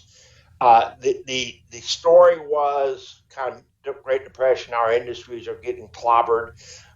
We're going to put tariffs on, and we'll be okay. What immediately happened, the Europeans say, "Oh no, you don't," and they hit back hard, right? And which is what you would expect. And the disconcerting thing is, there are many people, and I'm going to put Milton Friedman up there on the top, believe that and Fed policy made the Great Depression the Great Depression. And what's interesting, Europeans backed off fairly quickly. U.S. did not. Europeans recovered quicker. So we've seen that movie. What's interesting, aside from the fact, if you remember Ferris Bueller's Day Off, with Ben Stein is droning on about something, he talks about the Smoot-Hawley tariffs. But what's interesting is the way they did tariffs in Smoot-Hawley with the legislators. I can't remember whether they're senators, but it's not important for the story. Is as it got closer and closer to reality, stock market went down, down, down, down. And I think what you guys were talking about, you can like the stock market or not as an indicator, but markets hate uncertainty, and we have uncertainty on up there like at the financial crisis. And I'm sure there are people, say at the Wall Street Journal or Wall Street, darn it, I got to go read some economic history. So we've seen it before. It doesn't work real well. And I think the other thing we got to remember is the system, I'll call it the whole entire international system, was something in the United States, I'm going to use the word imposed, but I'm going to put it in quotes, set up after World War II to try to foster trade. And a lot of this stuff came about because of that. The United States is in a unique position because we are the big kid, we are the reserve currency. And the thing that's gotten lost in this, if you're a chronic debtor, the way the math works is you're also going to chronically run a trade deficit. So if I am, say, some other countries, hey, don't screw with our market. You're the ones who need our money. And the consequence of that is you run a trade deficit. It's as Paul Ryan once said, it's math. So, and that's why. So that's a short answer. Well, I know there's no way to know. Probably longer than you wanted. No. I think it's just such a. I feel like lately there's been so much that's been quote unprecedented, but this is something people have really nobody alive has lived through this kind of shift in the U.S. If you had to guess, and I know it's speculation, but what does this end up doing economically if these stay in place for the next 12, 24 months? Well, I think there are two effects. While I'm not the biggest fan of John Keynes, I still think he has great insights. I think his disciples took his ideas too far. But one of the things he talked about in economics is the animal spirits, psychology. And what we've seen in the stock market right now, people are afraid. And when people are afraid, they don't do anything. Businesses say, you know what? I'm not sure I want to expand this plant yet. I'm going to sit on the sidelines. Or, you guys were talking about housing a little bit earlier. Hey, honey, that new house we wanted? Well, the money we're going to put down for down payment just went poof. And I'm not sure I'm going to have a job tomorrow because my business exports or imports. And so that these kind of massive falls in the stock market often, notice I said often, not always, because it's economics, usually often precipitate something bad happening. You think to the biggest falls in the stock market or driven 2 or 3 days after we shut down the world for COVID. And we know how that played. You guys were talking about fall of 2008. Stock market crash is too strong a word, but went precipitously down. And your challenge, you guys are talking about investing, is to sort out what is just the noise versus, well, the rules have been changed. I don't know what they are, and I think I don't like them. And that's what we're sorting through. And your point is very valid. We have never rearranged the international trading system like that. After World War II, it's kind of easy. It's like we're the only kids standing. Right. Brits, let me explain this to you. This is how it's done. There was the conference where they worked it out, and the Brits had all kinds of things they wanted, and they would just kind of sit home with the tail between their legs because, hey, you guys are broke. Right. We'll see.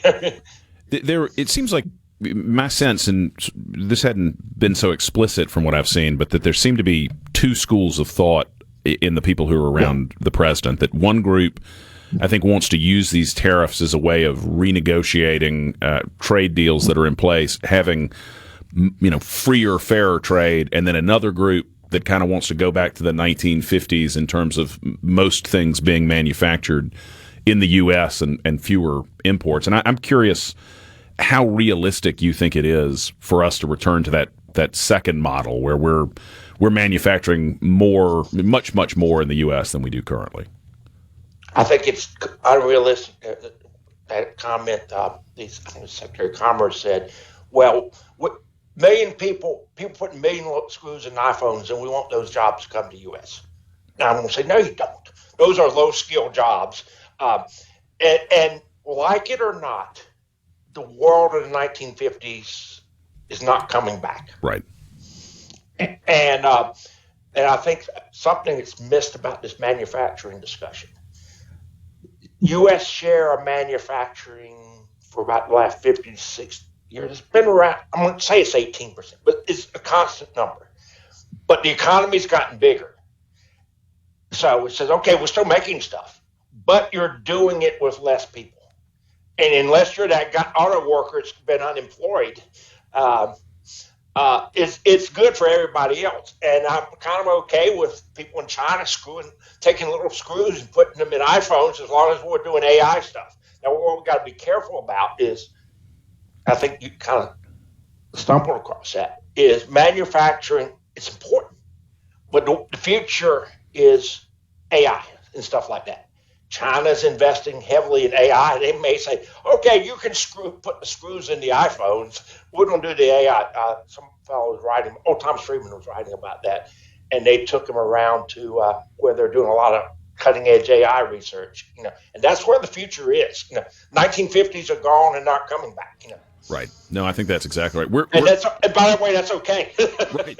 Well, as best I can tell, everybody is wealthier now. I mean, not everybody, but in the aggregate, the country is far wealthier now on an individual basis than we were 70 years ago.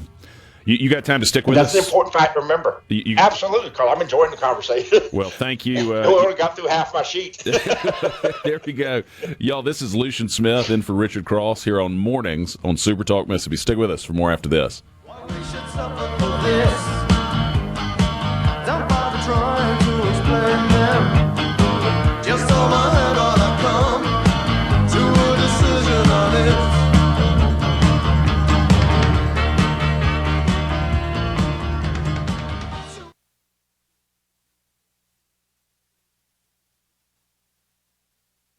From the Venable Mornings with Richard Cross on SuperTalk Mississippi.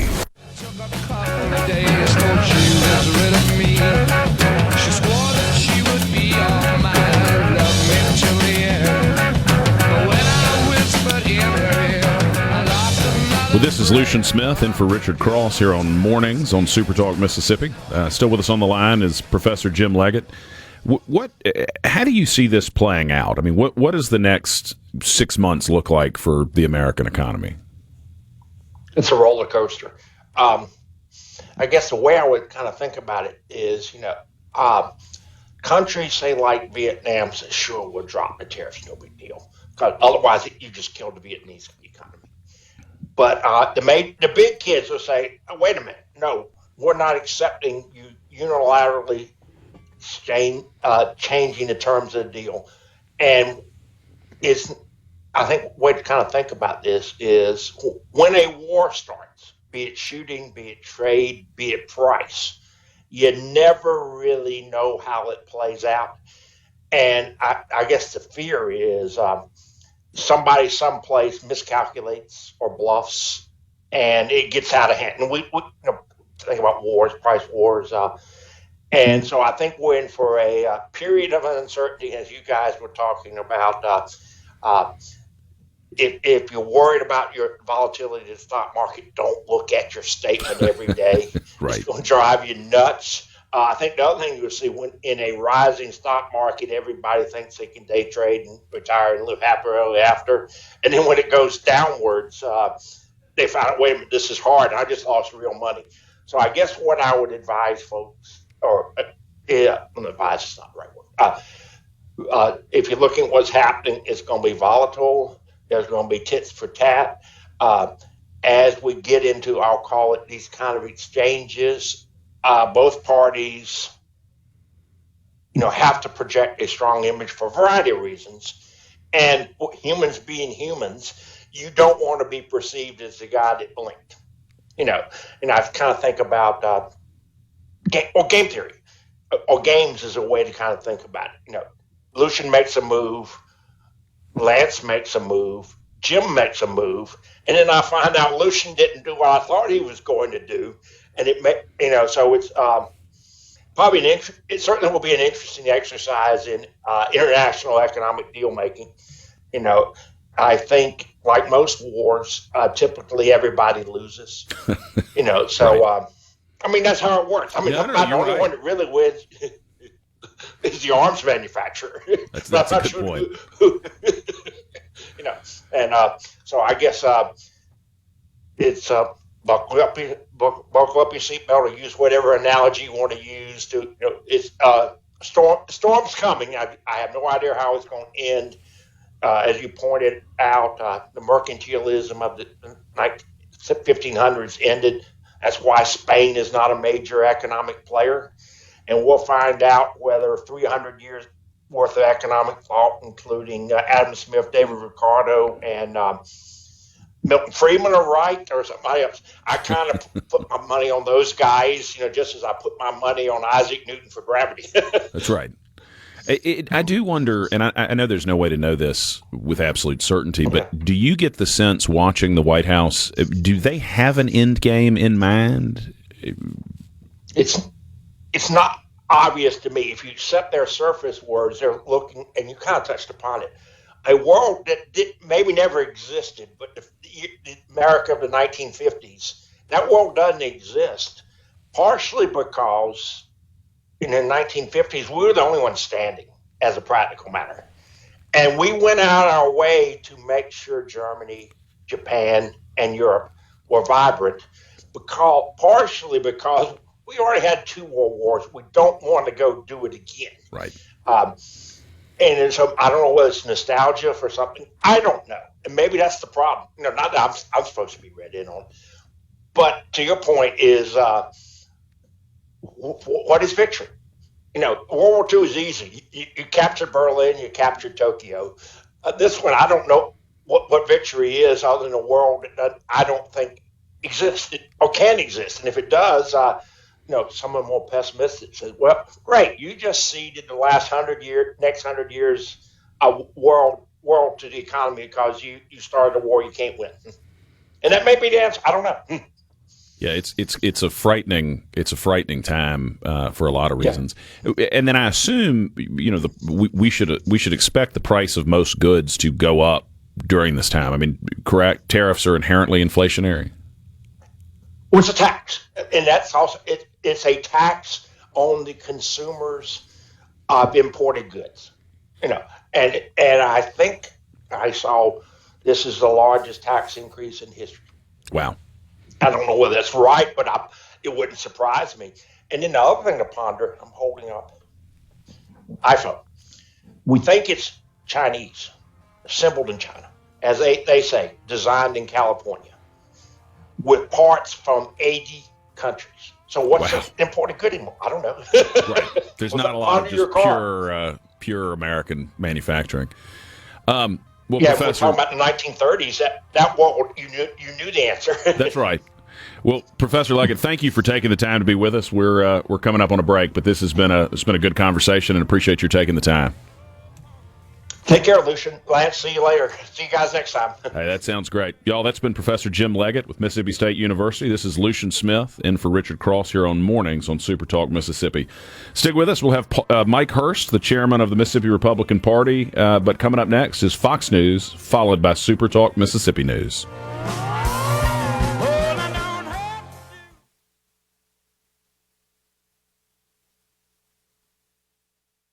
Cross here on Super Talk Mississippi.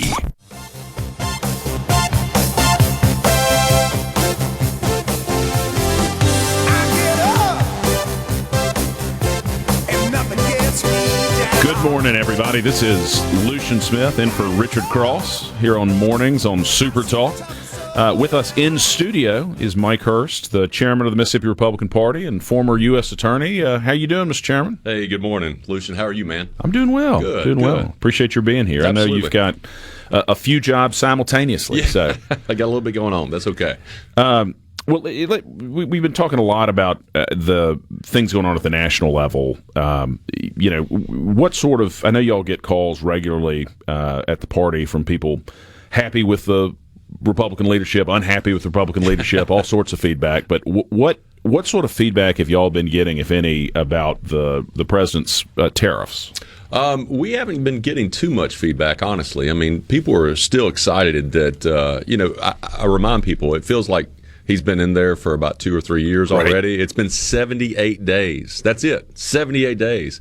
And the amount that he's been able to accomplish in 78 days through executive orders, through DOGE and what Elon Musk is doing, to reshaping the federal government. I mean, the American people voted for this man because he's the disruptor in chief. And he is absolutely doing followed that. Up on it. So we have gotten almost nothing but positive comments, positive input from constituents, citizens. And you have to remember, I mean, this is Trump Central. Mississippi is Trump I mean, this is America right here. We're part of the Gulf of America. We go. We are the middle of Trump headquarters, and so people are excited about it. I know people are a little antsy about the tariffs, or a little concerned about the tariffs, but I just say, give them a chance. I mean, if you look at the press, I think I saw this weekend, the Secretary of Treasury had said that 50 nations have already reached out to the United States to try to renegotiate trade deals. I think that's a great thing. I think for so long we have been taken advantage of by other countries, and I think by him doing this and by him going out and doing things that no one expected him to do, and frankly no one really knows what he's going to do, that is causing a reset of the global market, and I don't necessarily think that's a bad thing in the long run. It does seem unusual in a good way for the president to actually follow through this much on the things that he said he was going to do. I mean, none of this is a surprise. Right. This is how he campaigned. Yep. And first and foremost, I mean, getting our border secured again, making sure those criminals who came into our country, not just negligently through the Biden administration, but, openly. Actively brought them over, flew some of them over.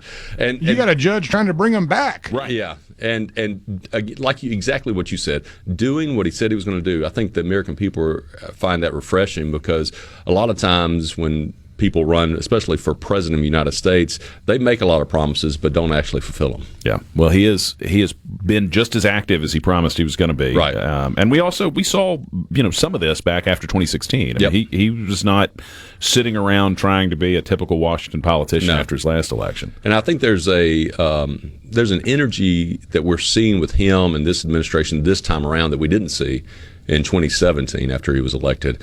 I think the assassination attempts have really changed his mindset, changed his outlook. I think he understands that he does have 3.5 years, 3 years and 3.75 years to go. And I think he's taken advantage of every single second that he has in this new term, and he's going to make the most of it. And I think that's great for the American people. I agree with you. I do worry, and I'd be curious to get your thoughts. I mean, if at some point there are going to be political consequences of any sort of economic collapse. I think people can put up with some turmoil in the markets. I think they can put up with some economic turmoil. But if this turns into a real recession, if this turns into a continued sell-offs, I mean, at some point, do you think this costs us politically in the midterm elections? Yeah, I think it's too early to say, because people are just assuming, or the pundits, let me say that, the pundits are just assuming the tariffs are going to cause this financial breakdown and it's going to be the worst thing that's ever happened to America. I don't think we can just assume that. I think if you look at what he's done in the past, not just in politics but in business, I mean, a lot of this is negotiating. A lot of this is just posturing for negotiations. And in the short term that we've seen in the last couple of weeks, that's turning out to be a positive for our country, because all these countries are coming back to the table and trying to renegotiate. And I think that's better for America. So, the gloom and doom that the media has been putting out there, that the pundits have been putting out there, I don't think we can just assume that's going to happen. We have to give it a little time to work. Yes, it might be painful in the short term, but like he said, in the long term, I think it's going to be beneficial. Yeah, I hope that's the case. I will say, I feel like the media has been the boy who cried wolf with Trump for a decade. On everything. Everything he's done has been the worst thing ever, and it's going to destroy the country and the world. And then that doesn't happen. And so I think it's kind of the point that even if he were to do something, and we'll see if tariffs turn out to be this thing, I'm like you, I hope they're not, that I think so many of us are just conditioned to go, let's just see. Let's let him do this. And sadly, the politics has gotten so divisive in our country that the Democrats, I saw some videos of Nancy Pelosi talking about tariffs a number of years ago, saying that, they're a good thing. And now anything that Trump says or Trump does is automatically evil to the Democrats, whether it's helping American workers, whether it's protecting citizens from illegal aliens, all these things that Democrats in the past have bloviated about are good for America. If Trump is in favor of them, all of a sudden they are terrible for America. Well, it's like for some people, it's replaced religion. And so if, Trump is the devil, and so if he says it, it must be bad. Yeah, that's exactly right. And it's I don't think it's healthy, but I think that's where we are these days.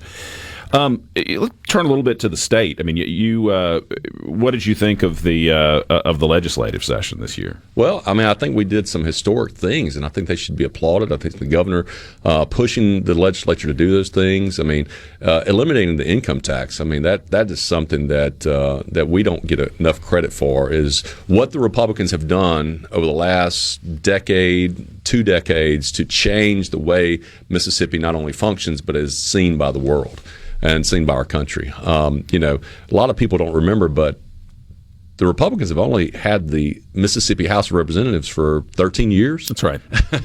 And we've only had the governor's mansion for the last 30 years. And so the things that we came in to do, give people more freedom, take more responsibility, give more of their money back, get the government out of their pocketbooks, out of their businesses, out of their lives. I think those things are beginning to show through policy, through regulations that we're getting rid of. Just giving people the liberty back that they so deserve. I think those are going to turn out to be a financial boon to Mississippians, and I think you see that through the governor's focus on economic development, all the money being poured into our state from big companies coming to employ our citizens. Trump talks about the golden age of America. I think we're in the golden age of Mississippi. And it's funny to me, funny is not really the right word, but if we were run by Democrats, the New York Times and the Washington Post would be doing front page stories about the Mississippi Miracle. Right. That's exactly right. And I didn't even touch, the education efforts and the payoff that so many governors, so many legislatures have invested into our education system, pulling student grades up, pulling teacher salaries up. I mean, Republicans we're not really thought of as the party of education, but I think if you look at Mississippi and you look at the results, absolutely, I don't think you can argue with that. Absolutely. Now, if Phil Bryant had been a Democrat, there'd be statues of him down here, but that's just not. No, that's not the way. That's not the way the education establishment, the teachers unions works. I remember I wrote an op-ed on his last day in office that talked about how he was Mississippi's education governor because of the 2013 reforms that he championed. And people laughing at it, the idea that he deserved any sort of education credit.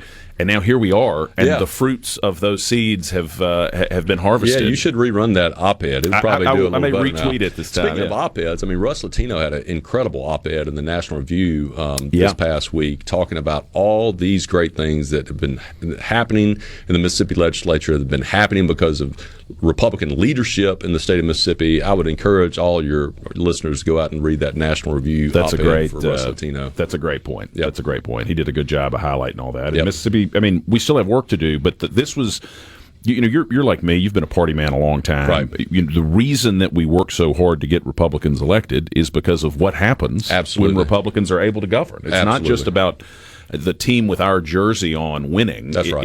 It's about getting into a position to change people's lives in a positive way, and I think you're right. That's something we've done.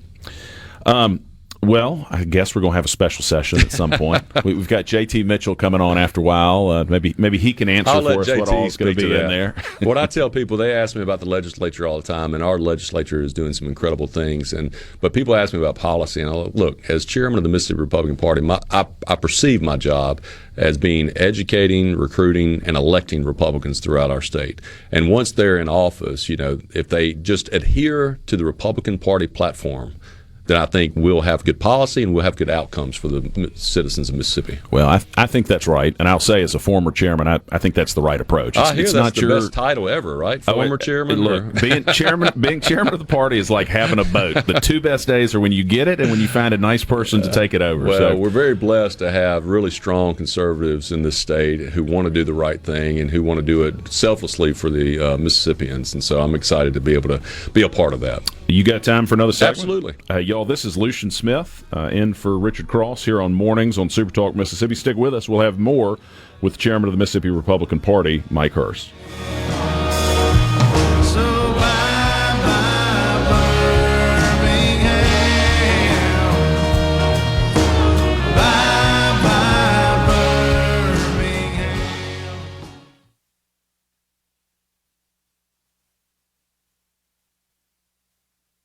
From From the continues on SuperTalk Mississippi.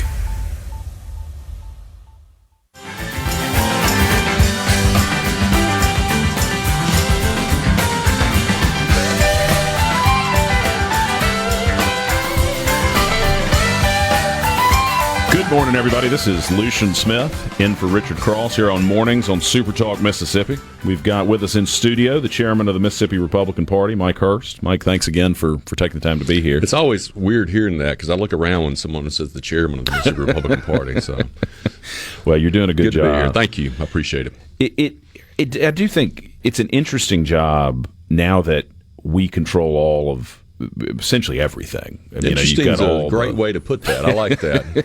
How would you define that exactly? Well, I was going to ask you, I do think sometimes people assume that you've got the ability to pick up the phone and call the governor or the lieutenant governor, the speaker, fill in the blank and say, well, you listen here, the Republican position is this, you need to get right. Right. And maybe it's changed. Yeah. I hadn't been there in 5 years, but when I was chairman, I did not find that I had the ability to order them to do anything. Yeah, I don't, you talk to my wife, I don't order a lot at home, so I can't say I really order a lot around the state of Mississippi. We try to, I will tell you, we try to, at the Mississippi Republican Party, remind our elected officials of our party platform. I think it's so essential, and I would encourage all your guests, go to msgop.org, look at our party platform. In terms of conservative principles and values, it's hard to beat that platform. And like I said earlier, as long as our elected officials are following that and doing the best they can to adhere to that, I think it results in good policies, and I think it results in good outcomes for our citizens. Yeah, I think that's right. But the good thing about our state is it's I tell folks this all the time outside of Mississippi. I said Mississippi's not a small state. We're a small town. That's right. We know folks. To your point, when you were chairman, I'm sure you're the same way. I can pick up the phone and call any of our statewide leaders, any of our legislators. They will take our phone calls. They will discuss, policies and platforms and principles. But to say that I order anything, I think is just a little bit outside the mainstream. Well, and you don't pick who the nominees are. That's right. That's something some people I don't think fully understand. Yeah, and I've had discussions with people calling us, asking us to do that, and my response is, look at our bylaws. Our bylaws say we do not get involved in primaries. We do not get involved in fights between Republicans, and if we're to maintain our credibility and our reputation as a party, we need to stay out of those primary fights. I think that's right. Running fair primaries is the way to do it. And if you look on social media, and I try not to get on social media much except for my kids and things like that, but if you look at social media, you do have some who are Republicans who complain about the party getting involved in primaries, and I would say just call the party, call me directly. We do not do that. We do not pick winners and losers until the primaries are over, and then we're going to beat the heck out of Democrats every single time. There we go. Well, I assume you are not. No one's given you the scoop on what's going to be in the special session when it comes up. No. Let me check my phone real quick. No, nobody's called me yet about the special session. I do like the way I think the governor phrased it, which is the House and the Senate just kind of go back to their corners, kind of recalibrate, especially after contentiousness. And look, a good contentiousness over conservative policy, and make sure they go back to their corners, recalibrate, rest a little bit, and let's come back together with a budget that is not only conservative, but it's good for the state of Mississippi.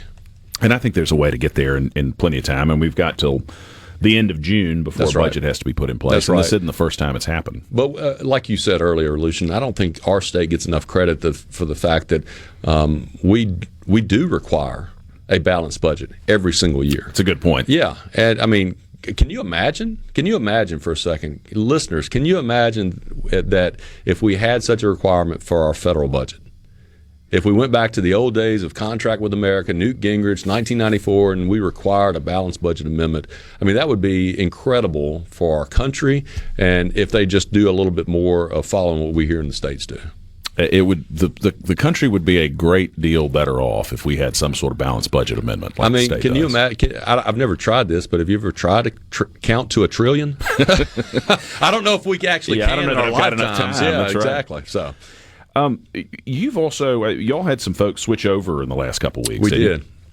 We did. We had a number of supervisors, aldermen, coroners from Atala, Carroll, Montgomery counties who, for years, in these local races, traditionally, a lot of these elected officials run Democrat because the citizens have only ever known Democrats to run for office. But what I've told our staff and what I've told Republican leaders, that we at the Mississippi Republican Party need to start getting back to the fundamentals of blocking and tackling. And what I mean by that is just getting back to focusing on these local races and convincing these local elected officials who are, frankly, voting in concert with Republican policies and principles and values, convincing them that, yes, you can get elected as a Republican. You can run as a Republican. You can do well by your citizens and your constituents as Republicans. And we saw that with these individuals who have switched over from the Democrat to Republican Party. And we took some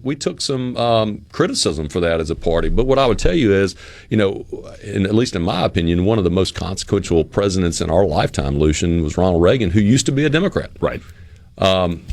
Speaker Jason White used to be a Democrat. We have a number of conservatives around this state and around this country who used to be a Democrat, but they have seen the light, and they will tell you the Democratic Party left them. And if you look at almost the singular obsessive focus of the Democratic Party now on things like transgender ideology and DEI and all the woke platform that the Democratic Party is really continuing, even after the bludgeoning of the 2024 presidential election, continuing to go out and hammer on. I say, great, keep doing that, because if they keep doing that, we Republicans are going to keep winning elections. I think that's right. I mean, I think that's one of the great advantages we've got as a party is that the Democrats have gotten so captive to their base that, used to be you would run in a presidential election, run towards the right, run towards the left, depending on which party you were in, and then try to win the center. And the Democrats have adopted this model, as I see it, where they don't have to move to the center, and they don't have to reckon with this extremist base, because they're going to get the nomination, and then they're going to tell everybody that the other person is an evil fascist who's going to destroy America. And so you have to put up with the crazy trans stuff. You've got to put up with the crazy policy ideas they've got, because otherwise America's going to end. That's right. And when you go so far down that path, it's hard to recover. I mean, in past presidential elections that the Republicans have lost, I think we've done a good job of doing that autopsy of where we are as a party, why have we lost, what issues do we need to focus on. But I have to tell you, I'm happy to see the Democrats aren't doing a very good job. Not at all. It seems like they're almost doubling down on the extreme progressive left agenda that has gotten them beaten this last election. So. And we've gone through those phases too. Absolutely. And I remember when we would lose presidential elections and you'd see some of our activists say, well, the problem is we weren't conservative enough. Right. And you and I are way over comfortable in the right wing of the party. I mean, I would love to see us be even more conservative, but I want us to win elections. Right. And so there's a tension there. And it's great to see the Democrats go, the problem is we didn't go woke enough. We got to next time get super woke, super DEI. Let's lean in on it. Yep. And God bless you, Democrats. Keep it up. Yeah. I'd love Hey, to. well, they got AOC and Jasmine Crockett paired up as the potential next running crew. Come on. And I think it was Don Lemon was being interviewed by Bill Maher, and he was saying, Don Lemon was saying the exact same thing. Give the people what they want. The people want Crockett. The people want AOC. And I'm like, Don, I applaud you, man. You Democrats, you keep giving the people what you think they want. It speaks to how isolated so many of those folks are that you would think. I mean, because I don't doubt that if you're in the far left studios of Los Angeles, or you're going to Manhattan cocktail parties, and that's sort of the full extreme of your world, that you think that, in fact, the people are clamoring for a true socialist ticket. Right. And all I would say is go back and look at the last presidential election. Correct. That's not what the people are clamoring for. That's not what the young people are clamoring for. That's not what the minorities and I mean, incredible group of electors that came together and elected Donald Trump. Not your just, as you said, not your just traditional conservative Republicans, but this amalgamation of Americans that really makes this, in my opinion, this presidency historic, but it also gives this presidency a mandate. It is different. You're right. It's different than in the past. It's a different coalition, and it speaks to a lot of changes that are happening. We've got a little less than a minute till the break here, Mr. Chairman. You got any final thoughts before we sell some advertising? No, and God bless you for selling advertising. That's great. No, I would just say to Mississippians, continue to elect Republicans. I think you'll look at the results that we've delivered over the last decade, over the last 2 decades, in education, in economic vitality. The rainy day fund. We haven't even touched the rainy day fund in terms of how it's gone from $700 million in debt, the state in debt during the Democratic control, to multiple $1 billion in surplus under this Republican control. So I think Republican principles and values that we hold turn into policy, and like I said, it turns into positive outcomes for Mississippians. Amen. That's well said. Mike, thanks for being with us. Absolutely. That's been Mike Hurst, the chairman of the Mississippi Republican Party. This is Lucien Smith in for Richard Cross here on Mornings on SuperTalk Mississippi. Stick with us. We'll have JT Mitchell coming up after this break. Ways to get back home. Sweet Jane, sweet Jane, yeah, sweet, sweet Jane.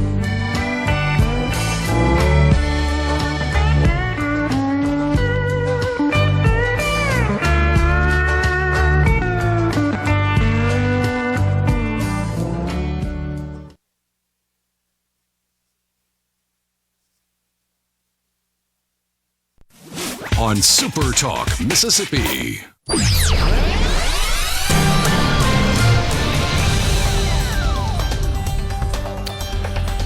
Well, y'all, this is Lucien Smith. Got JT Mitchell here with us. JT is the news director for SuperTalk Mississippi. Give us a little preview of what's going on. JT, how you doing? Lucien, what's up, man? How are you? I'm doing well. Thanks for being with us. You were up bright and early, huh? It was, yes. He was even early. I know. Well, I was telling JT I woke up at 12:30 this morning and couldn't go back to sleep. So it's been a long day already, but I'm excited to be here. Let's talk a little bit about the weather over the weekend. That made some headlines and was pretty severe. Yeah, it just feels like tornado season. This year especially, we have had a lot of tornadoes statewide. But it feels like we have dodged a bullet here and there. However, it feels like we've been, in the storm shelters more than usual. And we had another case of that over the weekend. Unfortunately, 1 fatality in Jasper County, 1 injury in Pontotoc County, and then damage reported in DeSoto, Alcorn, Forest, Hines, Jasper, Kemper, Lafayette, Pontotoc, Quitman, Smith, Sunflower, Tallahatchie, Tunica, and Union. I just listed a lot of counties. That list will get longer because for people that don't know how this works, MEMA, they get the initial reports. They hit the ground running. They start delivering bottled waters, tarps, etc. But at the same time, they're trying to take in all of these damage reports, and they'll issue preliminary reports, every day or every other day. And so we should have another one by the end of today. Okay. And it does seem like this is happening more frequently. I mean, I know we're in the middle of tornado season for Mississippi, the sort of fall and spring, but it does feel like it's happening more often. Yeah, tornado season is typically March to June for our area of the country, and then hurricane season is the end of June until November 30th, or I'm sorry, June 1 to November 30th. But it does feel like, we are in the storm shelters more than usual. And I think part of that is just with the climate warming gradually, the ocean floor warming here and there. And as you and I were talking about during the break, I don't know what the long-term forecast is for if the Earth will continue warming gradually as it has been. But I think there is a scientific connection between that. And that kind of segues us into hurricane season. That's just around the corner. I really encourage people to get ready. Last week, I was at the 2 Mississippi museums had an event, and this is the 20th anniversary of Katrina. And one of our correspondents from down on the coast, he was on this panel, and it was a journalist's view on covering Katrina. And it was fascinating. It really was. And they were talking about how 1969 Hurricane Camille arguably killed more people in 2005 than it did in 69. because people survived. People who did survive and did not evacuate, they said, I've been through the worst. It's not going to happen again. Unfortunately, a lot of those people lost their lives during Katrina. That's fascinating. And so preparation is key. MEMA preaches that. They have a whole page dedicated to how to get your go kits ready, how to have evacuation plans intact, etc. And with the tornado situation, I also watched over the weekend the new Netflix documentary on the 2011 Joplin tornado, which that was, I think, the 7th deadliest tornado in history. Just seeing all the images was just, it made me want to get ready right there and then. and so I encourage all of the listeners to get ready, no matter if it's for tornadoes or for the incoming hurricane season, which we do expect to be somewhat hectic again. I was going to ask you, what are the predictions right now on what the hurricane season will be like this year? Yeah, so Colorado State, they're kind of the best of the best when it comes to long-term forecast, and they have a whole research department dedicated to it. They released their initial report last week, and so this is extended long range, so it could change, of course.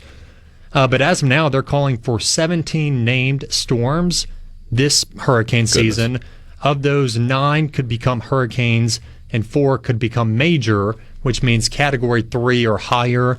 As for us specifically, where we are, the Gulf Coast between the Florida Panhandle and Brownsville, Texas, that includes Mississippi, there is a 33% chance of a major hurricane making landfall this year. Which would be Category 3 or higher? Mm-hmm. Goodness. And that's 6 points higher than the usual 27% chance. Because we had a fairly active season last year, right? We did, but as you and I were discussing, it was forecast to be a lot worse than it happened for us specifically. I mean, you saw North Carolina. True. That was unreal. People there, they didn't even really know to be ready because they had never experienced that. Here on the Gulf Coast and in Mississippi, we know to be ready. Right. We just have to do it. Well, turn into the special session. Have you got it all figured out? Do you know what's going to be in it, when it's going to be? Yeah, I already went ahead and typed up the agenda for the governor, so Perfect. He won't have to. Perfect. But no, seriously, Governor Tate Reeves had a press conference last week. As of now, we do not have a date. I mean, there's a few factors to take into consideration here. Number one, it has to be before June 30th because we need a budget. That's what we're lacking, is that budget being finalized. Number two, we are pushing up against Easter. I'm a betting man, and I'd say it will not be between now and Easter. And then number three, the governor's office, they said they're working to get together a schedule. And a special session, especially with lawmakers forcing the governor to call one, puts him in a really interesting situation, because governors, they can, of course, give their recommendations to lawmakers, but they really don't have any power to say you have to do this. Right. They have the power of the pen where they can veto or sign something. But with a special session, he can actually, this is one of the few times a governor can set the agenda. And so he can technically say, yeah, you're going to get a budget done, but you're also going to get mobile sports betting. You're also going to get a parental bill of rights. You're going to get some school choice legislation going. I'm using those as examples. Right. But those are things he's mentioned as potentially being in the session call, yes, right? He mentioned that during his press conference. And, Lucien, I hear a lot of people complaining about how we just passed this major tax reform package, and we're about to, quote-unquote, waste taxpayer money by having lawmakers come back to Jackson. There's a lot of reports that say it's about $100,000 a day to have them in Jackson. I don't think that's far off. I think it's probably pretty safe. That's around where it is. But, the governor is a fiscally conservative politician. There's no doubt about it. He could get his bang for his buck by asking lawmakers to do more work while they're in Jackson. That makes sense. I mean, we'll just take mobile sports betting, for example.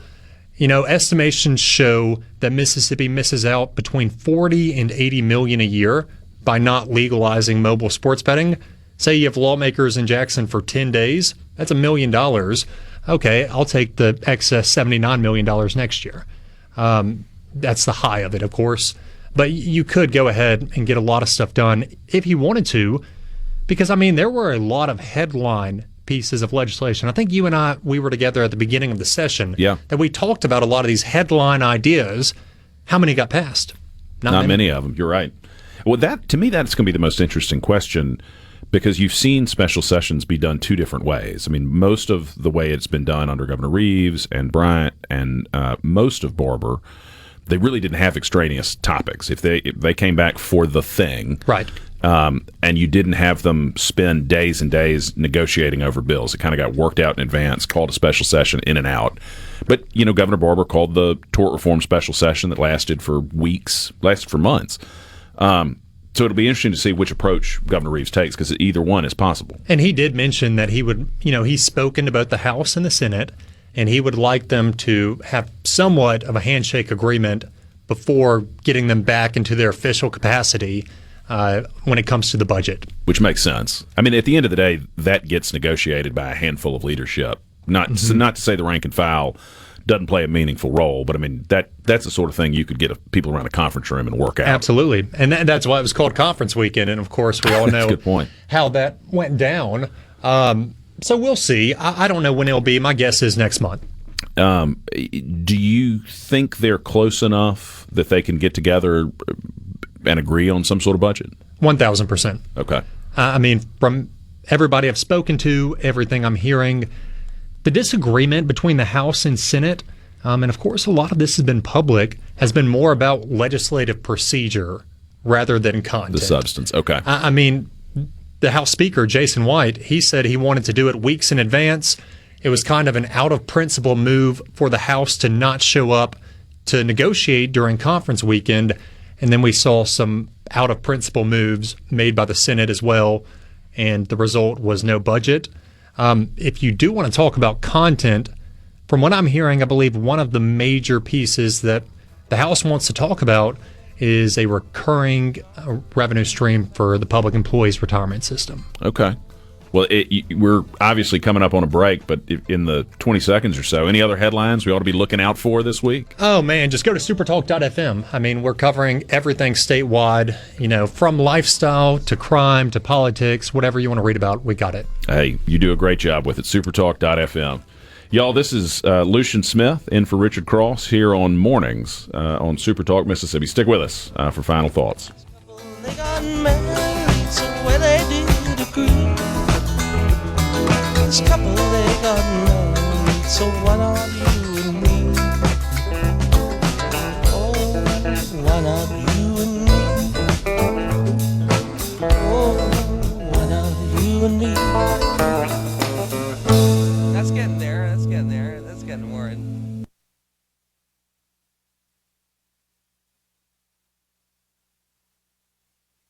From the Venable Glass. SuperTalk, Mississippi.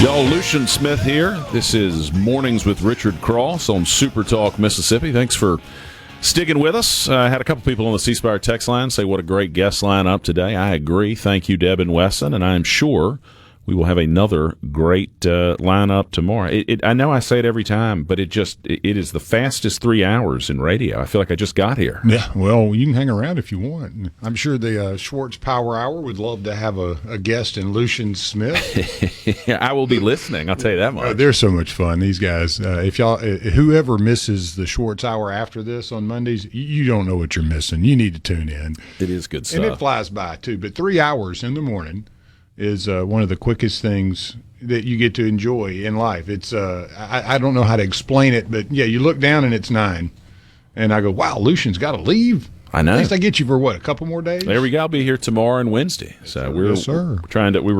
We're speculating off air on where Richard is, but I know where he is. Taking some well-deserved R&R. So good for him. He works extremely hard and deserves to. Assuming he's doing something fun, he deserves to do it.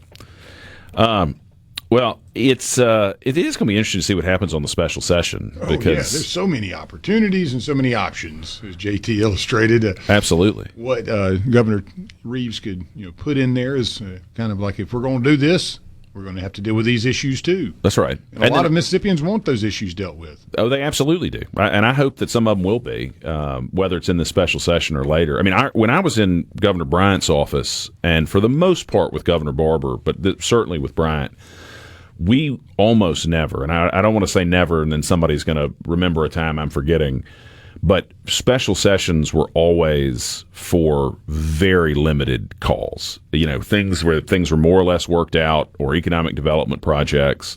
When we, the one big special session I remember from the first term was when Medicaid was voted down by the Democrats, the existence of Medicaid as a way of trying to force the Republican leadership on an expansion vote. The governor brought him back on June 28th, which was the last weekday before Medicaid would have gone away. And as a result, it was a one-day special session. But you could have brought them back a few days later and sat there for 60 days. But the view then was we're going to wait until we have an agreement or are close to an agreement, or the car's about to go off the cliff. And so that ended up working, but that was the strategy then. Budget being the big thing. That's right. You got to have the budget. You got to have the budget because Mississippi's fiscal year ends at the end of June. So if you don't have a budget passed before midnight on the 30th, then there is no money to spend in the state, which we've not seen that I can remember any sort of shutdown like that. And I don't know what the law is on what happens if those appropriation bills aren't passed. I assume that no or very limited spending can happen. Basically, you would imagine it would be that which would keep government open, but a lot of the other spending potentially would be non-earmarked. And that's right. You would not be able to use that. But I would imagine, again, that's a great question. I really enjoyed Mike Hurst and y'all going into a little more detail on how the Mississippi Republican Party chair acts and the real responsibilities there. That's fascinating. You were in that role once. Oh, yeah. And he's right. You don't have you don't have authority over anything other than the party structure itself. I mean, I would get people who'd pull me aside and say, you need to talk to so-and-so and tell them they're wrong on this issue or that issue. And, if somebody really veered out of the Republican platform, you could say something. You could even say something publicly. But you don't. It's not like in some. I mean, this isn't really how it works in America. But it's not like you're some party boss like 100 years ago who can say, "Well, so and so, I'm going to take you off the ticket the next time if you don't get right on this." It's much more about leadership and private communications and trying to get people on the same page to the extent that you can. But it's herding cats for sure. It's my experience, and I play around with Mr. Hurst here and there because his wife is a first termer, and this was a really interesting first term to be a part of. I would say if you reversed course and went back to last year, these two simultaneous back to back have been extremely interesting. A lot of well documented issues that Mississippians are really hoping to see passed or at least dealt with, and so it's so many things going on in Mississippi, and not to mention the amount of growth economically. Oh, absolutely. Coming in at number 2 in GDP growth, I think is a great feather in the cap of our governor, our Republican leadership. And we all want to see that continue. But it kind of goes back to the same thing at the top. You keep recruiting businesses into the country, and hopefully you're going to see more revenue and things of that nature, which we have experienced here in Mississippi, where you keep bringing in more GDP, people have more money to spend, kind of greases the wheel. So a lot of this stuff going on nationally does depend a lot upon, like you said earlier, bringing folks back in and getting we're never going to be back in the 50s, but at the end of the day, that's okay. Yeah, that's this is a new world we live in. Well, hopefully we're going to keep on growing, even if it's going to be rocky for a little bit. Well, Lance, I've enjoyed it. Y'all, thanks for spending the morning with us. This has been Lucien Smith and for Richard Cross here on Mornings on SuperTalk Mississippi. Y'all have a great one. Coming up next is Fox News, followed by SuperTalk Mississippi News.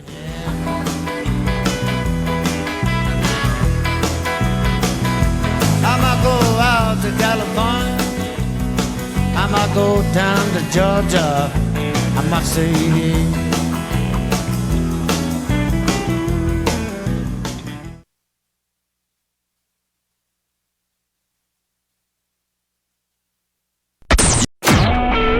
SuperTalk Mississippi Media Production.